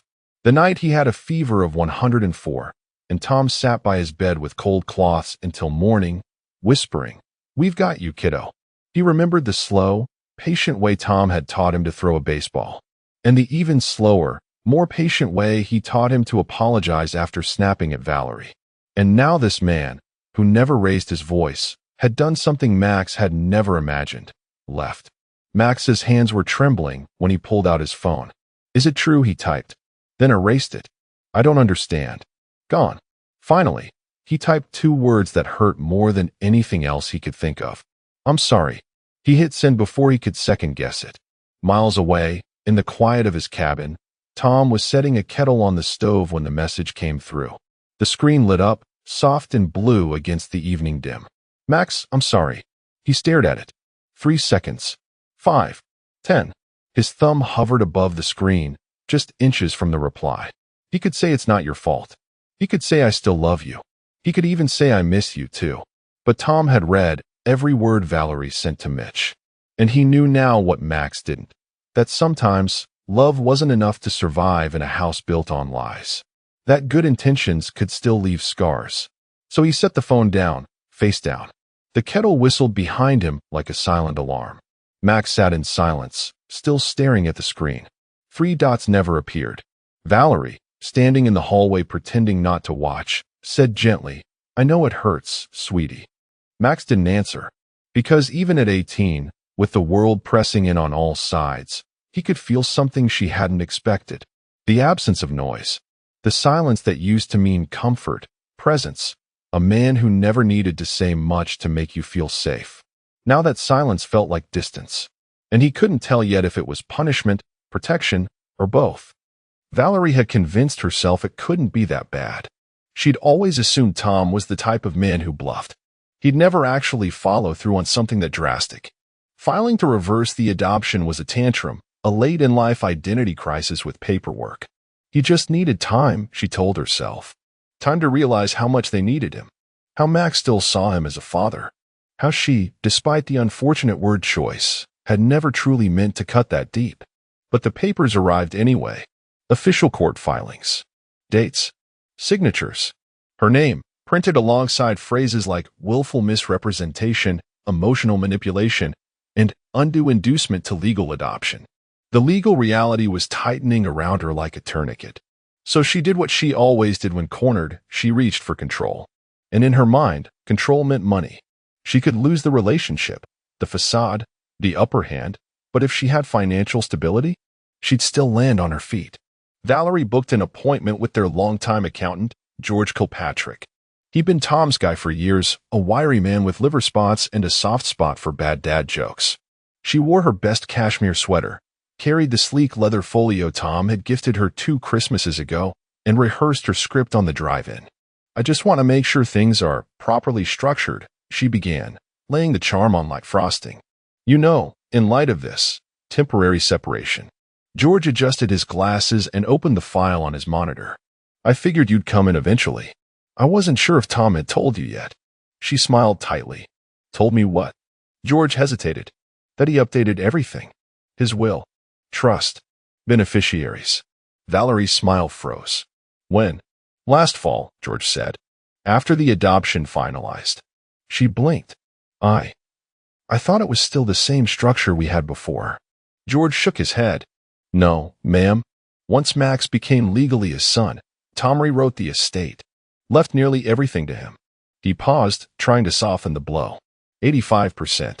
The cabin, the military pension, the index fund, the joint investment accounts, you name it. He kept a modest portion liquid for you, enough for monthly expenses and such. Valerie gripped the edge of the chair. And now, she asked slowly. George leaned back, tentative. Well, with the adoption being contested, if the reversal is approved, Max is no longer a legal heir. Which means he gets nothing, Valerie whispered. George didn't answer. He didn't need to. The room swam. Tom had gutted her without lifting a finger. That pension? Gone. The cabin she bragged about on her girls' weekend retreats? Gone. The tidy investment account in both their names, but only Tom's contributions? Gone. And Max, sweet, oblivious Max, who still believed adults were mostly fair, was about to learn that the man who raised him had been the only real net between him and the free fall. Can we challenge it? She asked, eyes wild now. The will. George gave a long, careful sigh. You could try. But it's clean. It's signed, notarized, witnessed, everything you'd expect from someone like Tom. And if the court rules in favor of the reversal, legally speaking, Max becomes just another adult he once knew. There's no obligation. Valerie stood. Too fast. The blood drained from her face and rushed to her ears, making everything sound underwater. She stumbled out of the office with a polite nod, barely hearing George's parting words. I'm sorry, Valerie. I really am. She drove home with the windows up, the air stiff and still. The cabin, the pension, the savings, all gone. And what hit her hardest wasn't the loss. It was the fact that Tom had never raised his voice once. He hadn't cursed, slammed doors, or made threats. He just removed himself, like peeling tape off a wound. Quiet, clinical, permanent. And he left her exactly what she gave him. Nothing. Max turned 18 on a gray Wednesday that smelled like wet pavement and missed connections. Valerie decorated the kitchen with the usual cheap streamers and a balloon bouquet she ordered online the night before. It was performative, yes, but she needed it to look like everything was still normal. She even made his favorite cake, or what used to be his favorite, triple-layer chocolate with vanilla bean frosting. He hadn't asked for it, but she made it anyway. At 8 a.m., she forced a smile and lit the candles. Max came downstairs wearing that look, half grimace, half fatigue, the one he'd perfected over the last few months. The one that said he was too old to care, but too young to walk away. "Happy birthday," she said, too cheerfully. He gave her a quick hug and a muttered thanks, but he kept glancing at the kitchen counter. There was no card, no package, no familiar blue thermos that Tom used to hide tiny surprises in. No silly hand-scrawled messages with bad dad jokes. No Tom. She tried to steer the conversation, college plans, spring break, new sneakers, but Max's eyes kept drifting to the front door like a stray dog waiting for a car that wasn't coming. At 2:11 p.m., the doorbell rang. Valerie practically flew to the foyer, half expecting Tom standing there with a peace offering and that dry, guilt-laced expression. But it was just a courier. Slim envelope. No return address. "Is it from him?" Max asked from behind her. She handed it over without a word. He opened it carefully, like something might break. Inside was a single photograph, old, slightly faded. It was Max, maybe 8 years old, on Tom's shoulders, both of them grinning like idiots. Max's arms were stretched like airplane wings. Tom's face was tilted upward, laughing at the sky. On the back of the photo, stuck gently, was a small yellow sticky note. For words. Those were real moments. "Take care." Max stared at it for a full minute, unmoving. His fingers clenched around the photo, not to crumple it, but to hold it tighter. Then he turned and walked upstairs without a word. Valerie waited 10 minutes before following.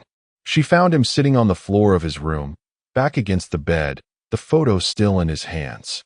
His shoulders were shaking. "Sweetheart," she said carefully, inching into the doorway.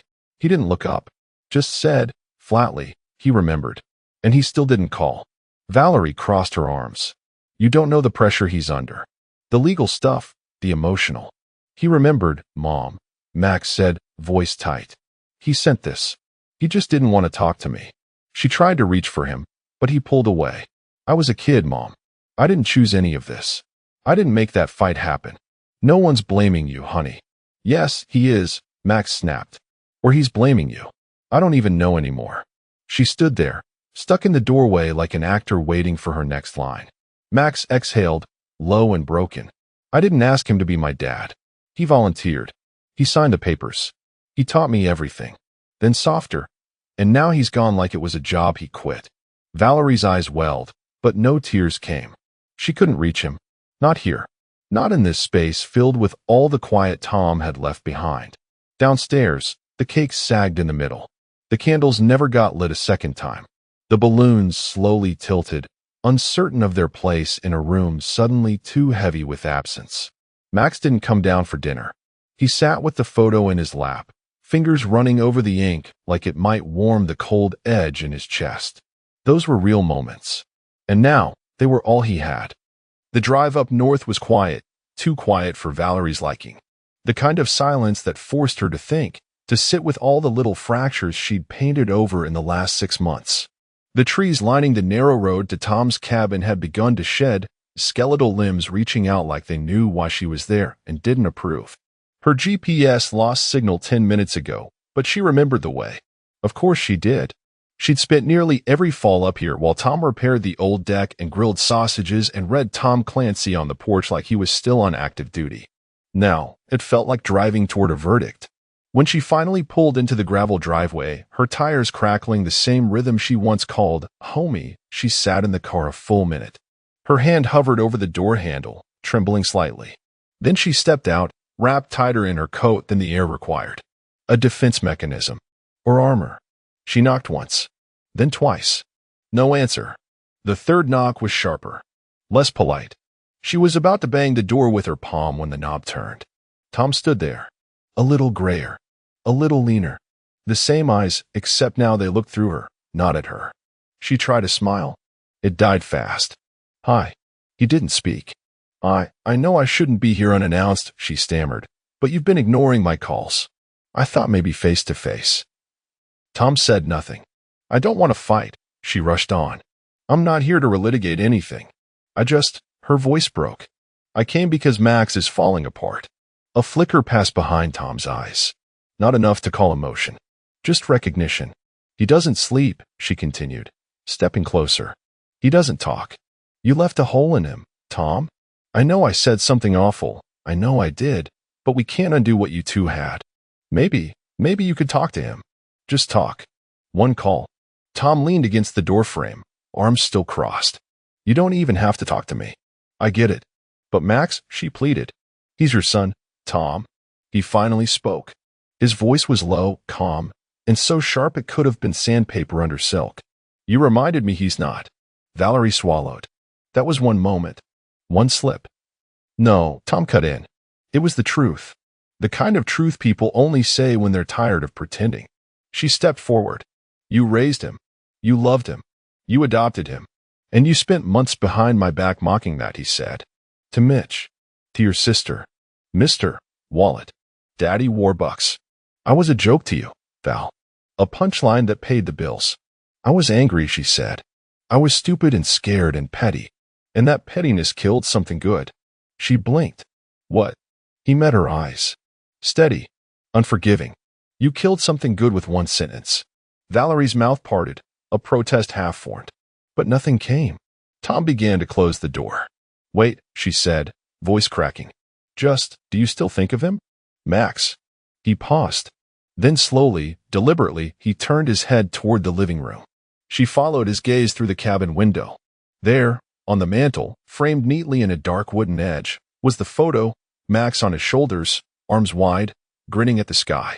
It was the only picture there. No wedding photo. No family portrait. Just that. And beside it, an empty space, once filled with a second frame, a space that no longer belonged to her. Tom looked back at her. No anger. No warmth. Just the firm quiet of a man whose peace could not be bargained with.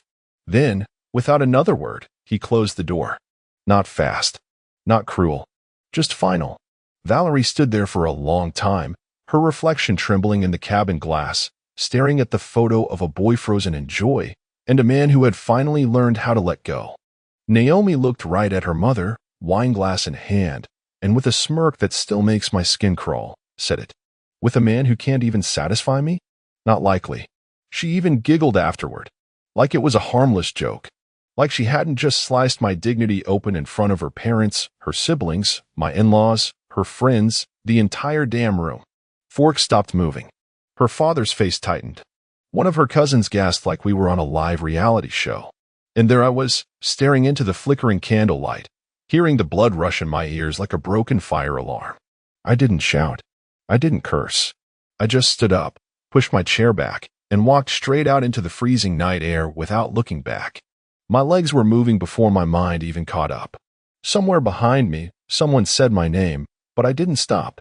5 steps down the front walkway, I heard the door creak open. Then a voice. Dylan's. Marcus. I turned. He looked pale. Not shocked, guilty. His hands were in his pockets, but his shoulders looked like they were carrying bricks. She crossed a line tonight, he said quietly, not even trying to defend her. Then he looked up and added, I saw her. Last week. With her ex. There it was. No warm-up. No polite hesitation. Just that. I didn't flinch. Maybe I should have. Maybe a man's supposed to yell, punch something, cry, demand details. I didn't do any of that. Where? I asked. My voice came out low, like someone else was speaking. Outside a hotel in Millbrook. They were close, holding hands, laughing. I saw her kiss him before they walked inside. That kiss, that image landed harder than the dinner table blow. In a single breath, everything Naomi's been doing for months rearranged itself in my head like puzzle pieces locking into place. The late meetings, the mood swings, the petty cruelty served cold and dressed in sarcasm. Suddenly, I wasn't just a husband dealing with distance. I was a walking punchline in a private joke she shared with another man. I didn't say anything for a moment, just stood in the dark while a distant car passed by and the wind bit through my sleeves. Can you prove it? I asked. Dylan hesitated, then nodded once. Yeah, I took photos. I didn't know what to do with them, but after what she just pulled in there. That was it. The spark. The match strike on soaked wood. No anger yet, just the beginnings of a different kind of fire. The kind that doesn't burn loud, but hot, strategic, clean. If you've read this far, thank you. And if you're one of the 98% listening without subscribing, I'd be insanely grateful if you did. It's a small thing, but it helps us inch closer to our first 10,000 subscribers and motivates the team to keep going all in on these stories. Back on that porch, I turned back toward the front door. I could hear laughter from inside, someone pretending nothing had happened. Naomi, probably. Always good at the pivot. I realized then, she'd humiliated me with purpose. Not just to feel powerful, but to make me feel small. She wanted to provoke me. But she never expected this version of me to walk out. And the funny thing? Neither did I. The porch light flickered above us, casting that sickly orange hue on Dylan's face, which looked 10 years older than it had an hour ago. He sat down on the steps like his knees gave out, and for the first time since I'd known him, since college parties and Sunday football, he couldn't meet my eyes. She's been doing this for a while, man, he said, voice low and fast, like someone trying to confess before they lost the nerve. It wasn't just some lunch or bump-in at a grocery store. I didn't speak. I just sat next to him, let the cold gnaw at my hands while he unspooled the rope. Last Thursday, I was grabbing takeout at that Thai place on 6th, near the Marriott, he began. I saw her across the street. She didn't see me. She was walking out of the lobby with him. He rubbed his palms together, a nervous tick. She wasn't just smiling. She was beaming, like the version of her that disappeared 2 years ago. I still didn't speak. They were holding hands. He kissed her neck. They looked like a couple, Marcus. Not like two people sneaking around. Like they belonged together. There it was. Not just a fling. Not just sex. Intimacy. That brand of quiet ownership you can't fake. That's what she gave him, what she stopped giving me long ago. I exhaled slowly and finally turned to him. Can you prove it? Dylan's head dropped.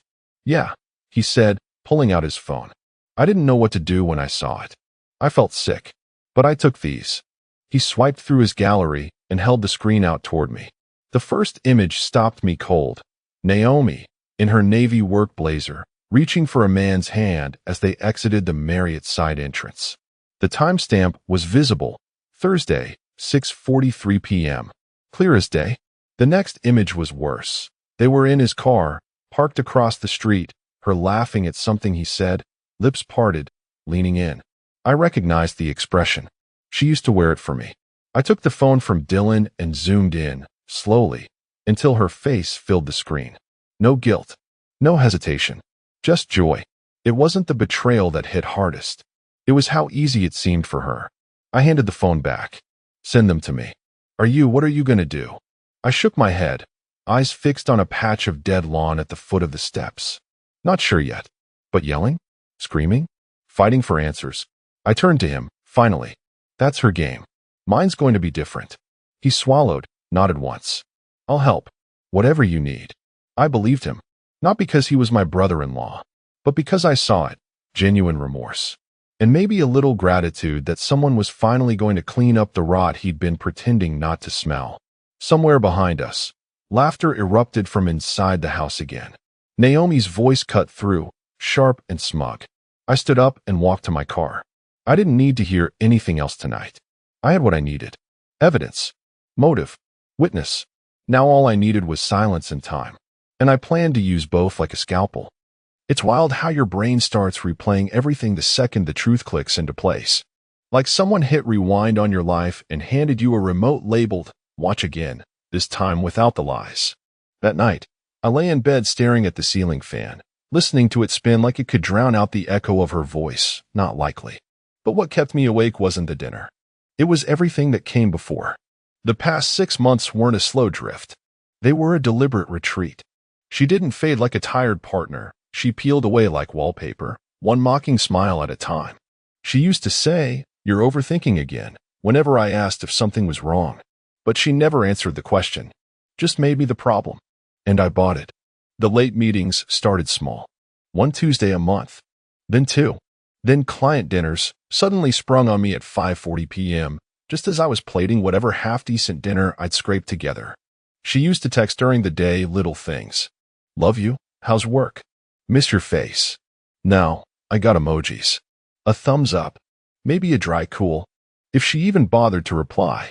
She stopped touching me around October. I remember because it was cold and I reached for her one night in bed, and she curled away like I'd rolled over with a knife in my hand. I remember the way she looked at me when I asked if she was okay. Not annoyed. Not sad. Pity. That was when I knew something fundamental had shifted. But I buried it under routines, laundry, meal prep, bills, pretending we were still at we. I convinced myself it was a phase. Now, with Dylan's photos, that phase had a name, a location, a timestamp. And suddenly, all the jokes she'd made, "Don't wait up, try not to burn the house down while I'm out, at least someone appreciates me," they stopped sounding like sarcasm. They were code. Mockery dressed in domestic linen. I sat up in bed that night.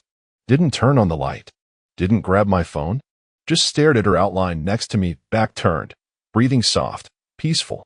I thought about how she looked at him in that car. About how she weaponized my silence in public to wound me deeper than any scream ever could. There was nothing left to salvage. But there was still something left to build on the ashes.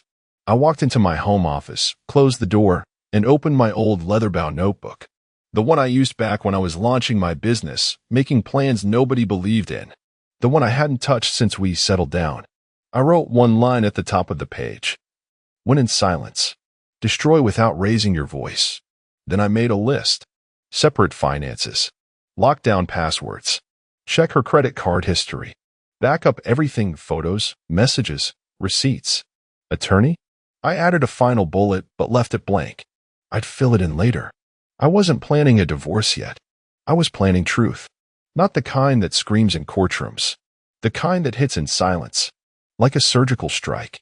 Because you don't dismantle a lie with rage. You dismantle it with reality, slow, calculated, undeniable. And I wasn't angry anymore. I was clear. The next morning, I woke before Naomi. I heard the water running in the bathroom, her humming something tuneless behind the door. She always did that, hummed when she thought she was safe. I sat at the kitchen table, mug of coffee untouched, laptop open, cursor blinking in a document titled Exit Strategy. By 8:07 a.m., I was on the phone with a law firm. Not a high-profile one, nothing flashy. Just a boutique practice 3 towns over that specialized in silent separations for high-net-worth individuals. Their tagline was poetic, almost smug. Sometimes, quiet is louder than chaos. A woman named Taryn answered. Calm voice, no fluff. "I'm not filing yet," I told her. "I'm just preparing." Quietly. She didn't ask why, just replied. "Then let's make sure your foundation is fireproof." That's when it started, the quiet shift. Not dramatic. No suitcases by the door, no shouting matches in the hallway. Just digital keystrokes and document scans, while Naomi blow-dried her hair down the hall. I began unspooling the knots of our financial life. Joint checking. Emptied half into a new account under my name at a separate bank. I kept it just below the threshold that would trigger alerts. Shared credit card. Removed my name first, then requested transaction logs. No confrontation. Just paper trails. Amazon household account, disabled. Apple ID sharing, terminated. Then came the passwords. She didn't know I still had access to her email recovery inbox. Years ago, she asked me to help her reset a few things during a vacation. I remembered the backup email address she used, one she thought I'd forgotten. I didn't use it to read messages. Not yet. I just used it to map her digital geography. And that's where it showed up. The Millennium Hotel. Twice. Same one Dylan mentioned. One charge was for a weekday lunch at the restaurant downstairs. The second was the room itself. Midweek. Afternoon check-in. 4-hour window.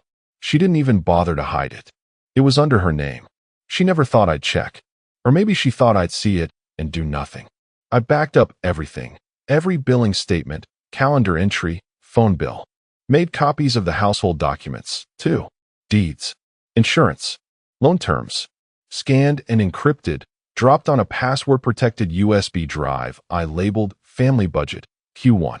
I even created a folder on my cloud storage named Taxes and hid everything inside it. Because nothing screams invisible like something labeled 2021 Form 1099 MISC. Then I installed a clean OS on my old laptop and formatted a burner phone I kept in the garage for emergencies. No one knew that number existed. Not even Naomi. I synced it with nothing. It would serve one purpose, the extraction phase. By the time Naomi walked into the kitchen and said, "No breakfast today," I was logged out of everything and smiling. "Running late," I replied. She didn't notice the way I looked at her. Not yet. The subtle calibration had begun, me pulling back, me taking stock, me slipping into a role she'd never seen before. Because when the rules change, you don't announce it. You just start playing a different game. 2 nights later, my phone buzzed at 1:13 a.m. Naomi was fast asleep, curled up like a content house cat, while I was in the garage with the overhead light off, sitting in the driver's seat of my old truck, staring at my inbox. The subject line read, "You ready, Dylan?" Attached were 6 images. High-res. No motion blur. No ambiguity. I opened the first one and felt my chest tighten, not from shock, but from confirmation. Naomi was stepping out of the side entrance of the Millennium Hotel, not in business attire, not in a rush. Just casual. Loose hair. No wedding ring. She was laughing. Her hand was in the crook of his arm. The second photo showed her outside his car. A sleek black sedan.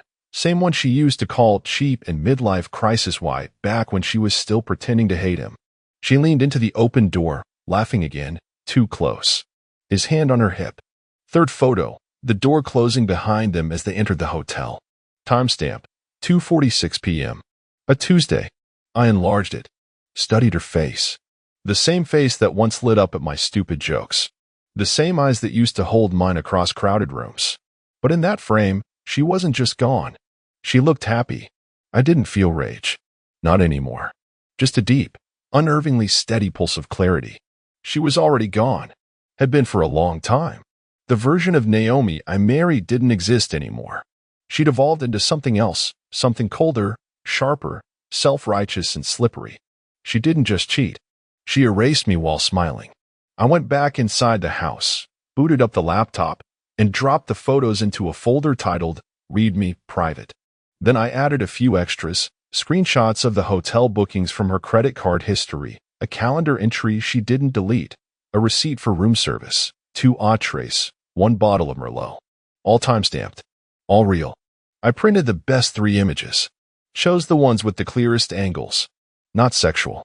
Just intimate. Worse. The kind that told a bigger truth than any bedroom shot could. She wasn't just cheating, she trusted him. That trust was what burned most. I slid the photos into a large manila envelope. Inside, I added a printed note.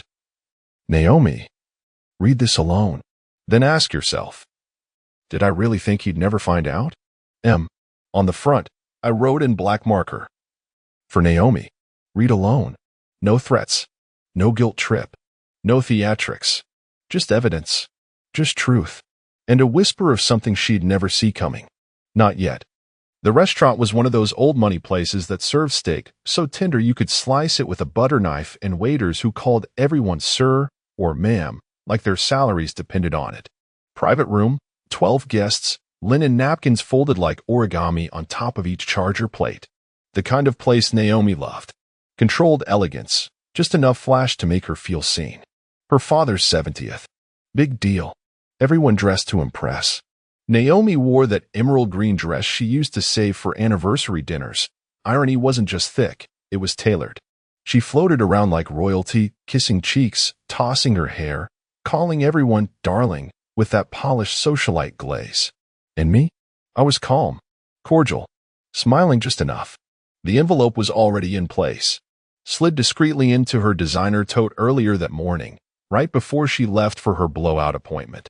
I knew she wouldn't notice it until the next day. That was the point. Tonight wasn't about exposure. Tonight was about position. The evening unfolded like a play. Wine poured, appetizers served, polite laughter, clinks of crystal glasses. Naomi sat next to me, her hand occasionally brushing mine, performative affection. She didn't know I was counting down the minutes like I used to time runs back in college. Only this time, there was no finish line. There was only the shift. She stood to make a toast. Of course she did. Naomi had always been a master of these moments, voice clear, posture perfect, charm dialed to 10. To the man who taught me loyalty, hard work, and never settling, she said, raising her glass toward her father, who beamed with pride. May we all age as gracefully and love as fiercely. Fiercely. I almost laughed. Instead, I raised my glass and took a sip, never breaking eye contact with Dylan across the table. He gave the faintest nod. That's when I knew. He delivered the second envelope to his father. Not the photos. Just the receipts. The one showing Naomi's name linked to the hotel room. The charges. The weekday timestamps. Naomi didn't know it yet, but that toast was the last time she'd speak to her family as the center of their admiration. I scanned the table. Her sister smiled politely. Her husband looked bored. Her father beamed. For now. Her mother dabbed at her eye, emotionally moved by her daughter's performance. I watched them all, memorizing their reactions. Faces I would see again soon, but from a different angle. The real show hadn't started, but the curtain was already rising. The valet had just pulled up Naomi's car, a sleek, white luxury coupe she insisted on buying last spring as a symbol of independence. She was glowing from her own speech, basking in the praise of a crowd still charmed by her curated image. Her father had hugged her twice. Her mother had kissed her on the cheek and whispered, "So proud of you." She was at her peak. Dylan caught her just as she opened the driver's side door. "Naomi," he said, stepping into her path, hands in his pockets. "You should talk to Marcus." She blinked, thrown off. "About what?" His voice was low, steady. "Because if you don't, the truth might talk louder than you expect." She tilted her head, gave a tight laugh. "Is this about tonight?" "He's just moody. He gets like this when I outshine him." Dylan didn't move. "This isn't about tonight." She looked past him, toward the other guests filtering out of the restaurant. "God, you're starting to sound like him," she said, brushing imaginary lint from her dress. He didn't budge. "I'm serious, Naomi." That made her pause. The shift in tone. Dylan wasn't known for confrontation. He'd always been the peacekeeper, this soft brother, as she liked to joke at his expense. "You're acting like he's dying or something," she muttered. "No, but something is." She stared at him. That smugness wavered, just for a beat. A microsecond where uncertainty cracked through the lacquered confidence she wore like perfume. Then she scoffed. "Whatever this is, it sounds dramatic. Marcus isn't going anywhere. He's predictable." Dylan looked at her like he pitied her. "You've confused silence for submission." And with that, he stepped back, hands still in his pockets, eyes level. "He's already gone, Naomi. You just haven't noticed the door closing yet." She got in the car, slammed it harder than she meant to, and adjusted her mirror 3 times before pulling off. The smile she wore for the drive home was forced now, stretched too wide, lips too thin. In the rear view, the night looked the same, but something in her gut itched, something she couldn't name yet. And for the first time in months, Naomi wondered if maybe, just maybe, she had miscalculated. Naomi woke late, later than usual. Sun already breaking through the blinds, casting those warm, harmless stripes across the bedroom carpet. She stretched like nothing was wrong, like the world still revolved around her voice and her image and her clever little toasts. The space beside her was cold. She called out, casually at first. "Marcus." No answer. No sound of the shower. No shuffling in the kitchen. No coffee brewing. Her phone buzzed on the nightstand. Just a calendar reminder. No text from Marcus. No missed calls. Not even one of his usual dry little good morning messages. She walked barefoot into the kitchen, hair messy, robe loose. Expecting the usual, him hunched over his laptop, pretending to work while sipping oversteeped tea. Instead, she found nothing. No plate. No mug. No laptop. Just one thing, centered on the kitchen table like it had been measured with a ruler. A manila envelope. Labeled in his handwriting. For Naomi. Read alone. She stared at it for a few seconds too long. Like her brain refused to accept it wasn't a joke. Some dramatic, overly poetic gesture. Some guilt trip. But her stomach dropped. Cold. Instant. She opened it. First, the photos. Not blurry, not deniable. Her, him, outside the Millennium, leaning into the car, laughing. Second, receipts, credit card statements, room number, dinner charges. The timestamp circled.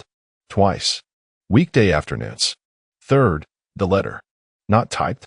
Handwritten. Crisp black ink on thick white paper. Just 3 lines. You humiliated me in front of your family. So I gave your brother a choice, protect you or protect the truth. Now you get to live with both. She reread it. Twice. Then sat down slowly like her knees weren't entirely working. Dylan. Of course.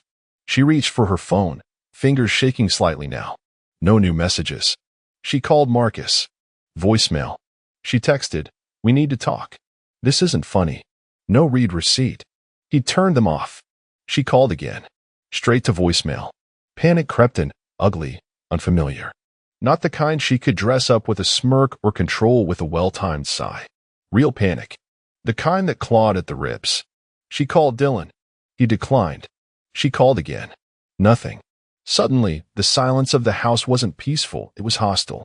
Every tick of the wall clock sounded louder. The empty chair at the dining table felt like a spotlight.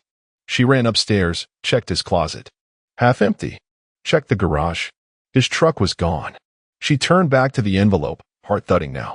Naomi had always believed control came from volume. From presence. From being sharper, quicker, more charming. Louder.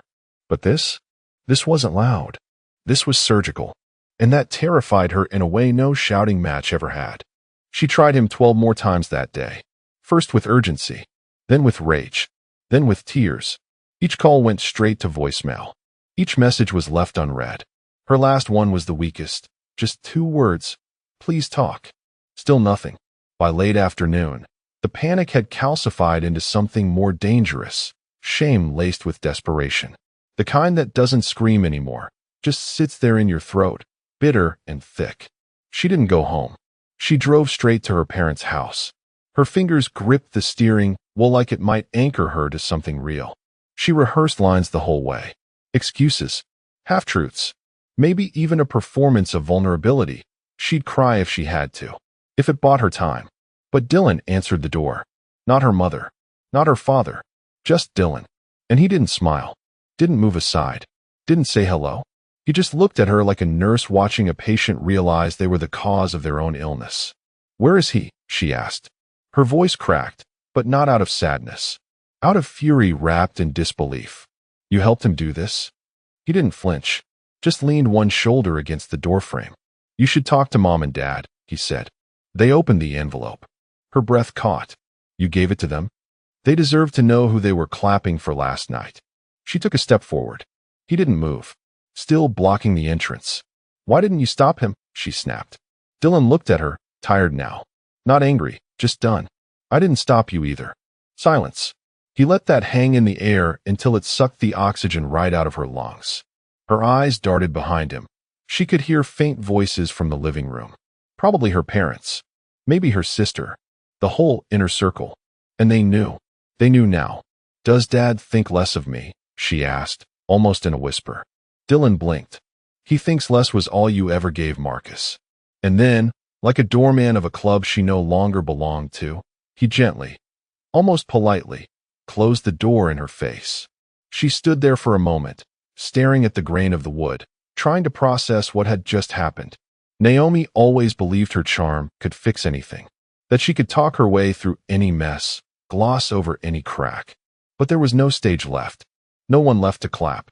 Only the echo of her choices and the growing understanding that, this time, she couldn't dress the wound with a well-timed smile. The collapse wasn't loud. It was complete. The restaurant was dim, quiet, tucked inside a side street with no sign out front, just a single copper lantern flickering above the door. The kind of place you only found if someone told you where to look. Marcus sat at a corner table with 2 guests, Dylan and a man in a navy blue suit whose tie knot was so symmetrical it looked photoshopped in real life. The attorney, Langford. 3 plates. 2 glasses of wine. No celebration. Just finality, plated and served. They didn't speak much. Nothing left to rehash. Just a quiet acknowledgement passing between them, like survivors in a lifeboat. No drama, no pain, just air finally cleared. At the end of the meal, the waiter approached with a tray that held no dessert. Just a single manila envelope. Neat, crisp, familiar. Marcus took it gently, nodded, and slid it across the table to Langford, who opened it, double-checked the contents, then passed it back without a word. Inside, finalized divorce papers. A certified cashier's check made out to Naomi. A typed letter, signed and notarized, stating Marcus's formal relinquishment of their shared property, minus the items he'd already moved. And one note, handwritten at the bottom of the financial disclosure page. I left you more than you deserved, and less than you thought you'd keep. Marcus didn't smile, just took one last sip of wine and nodded to the waiter. The job was done. The game was over. Across town, Naomi sat curled on her white leather sectional, nursing a half-finished glass of Pinot Grigio, scrolling absent-mindedly through her inbox. She hadn't left the house all day. The silence wasn't peaceful anymore, it was punishment. Then the email came. Subject line, final documentation. No body text. Just the attachments, scanned copies of the signed documents and a tracking number for the originals, which were en route by courier. In one line, typed clean at the bottom of the cover letter. Not every man argues. Some just walk and take the ground with them. She stared at it for a long time. Read it again. And again. There would be no fight. No pleading texts to expose. No angry voicemails to twist into a performance. No apology to manipulate. No emotional explosion to sink her claws into. Just absence. Complete. Surgical. Absolute. He hadn't just left. He'd vacuumed out her spotlight and handed it to reality. She didn't cry. There were no tears left. Only the sound of her own breathing in an empty house filled with things she once believed made her untouchable. The curtain didn't fall. It vanished, and the stage went dark.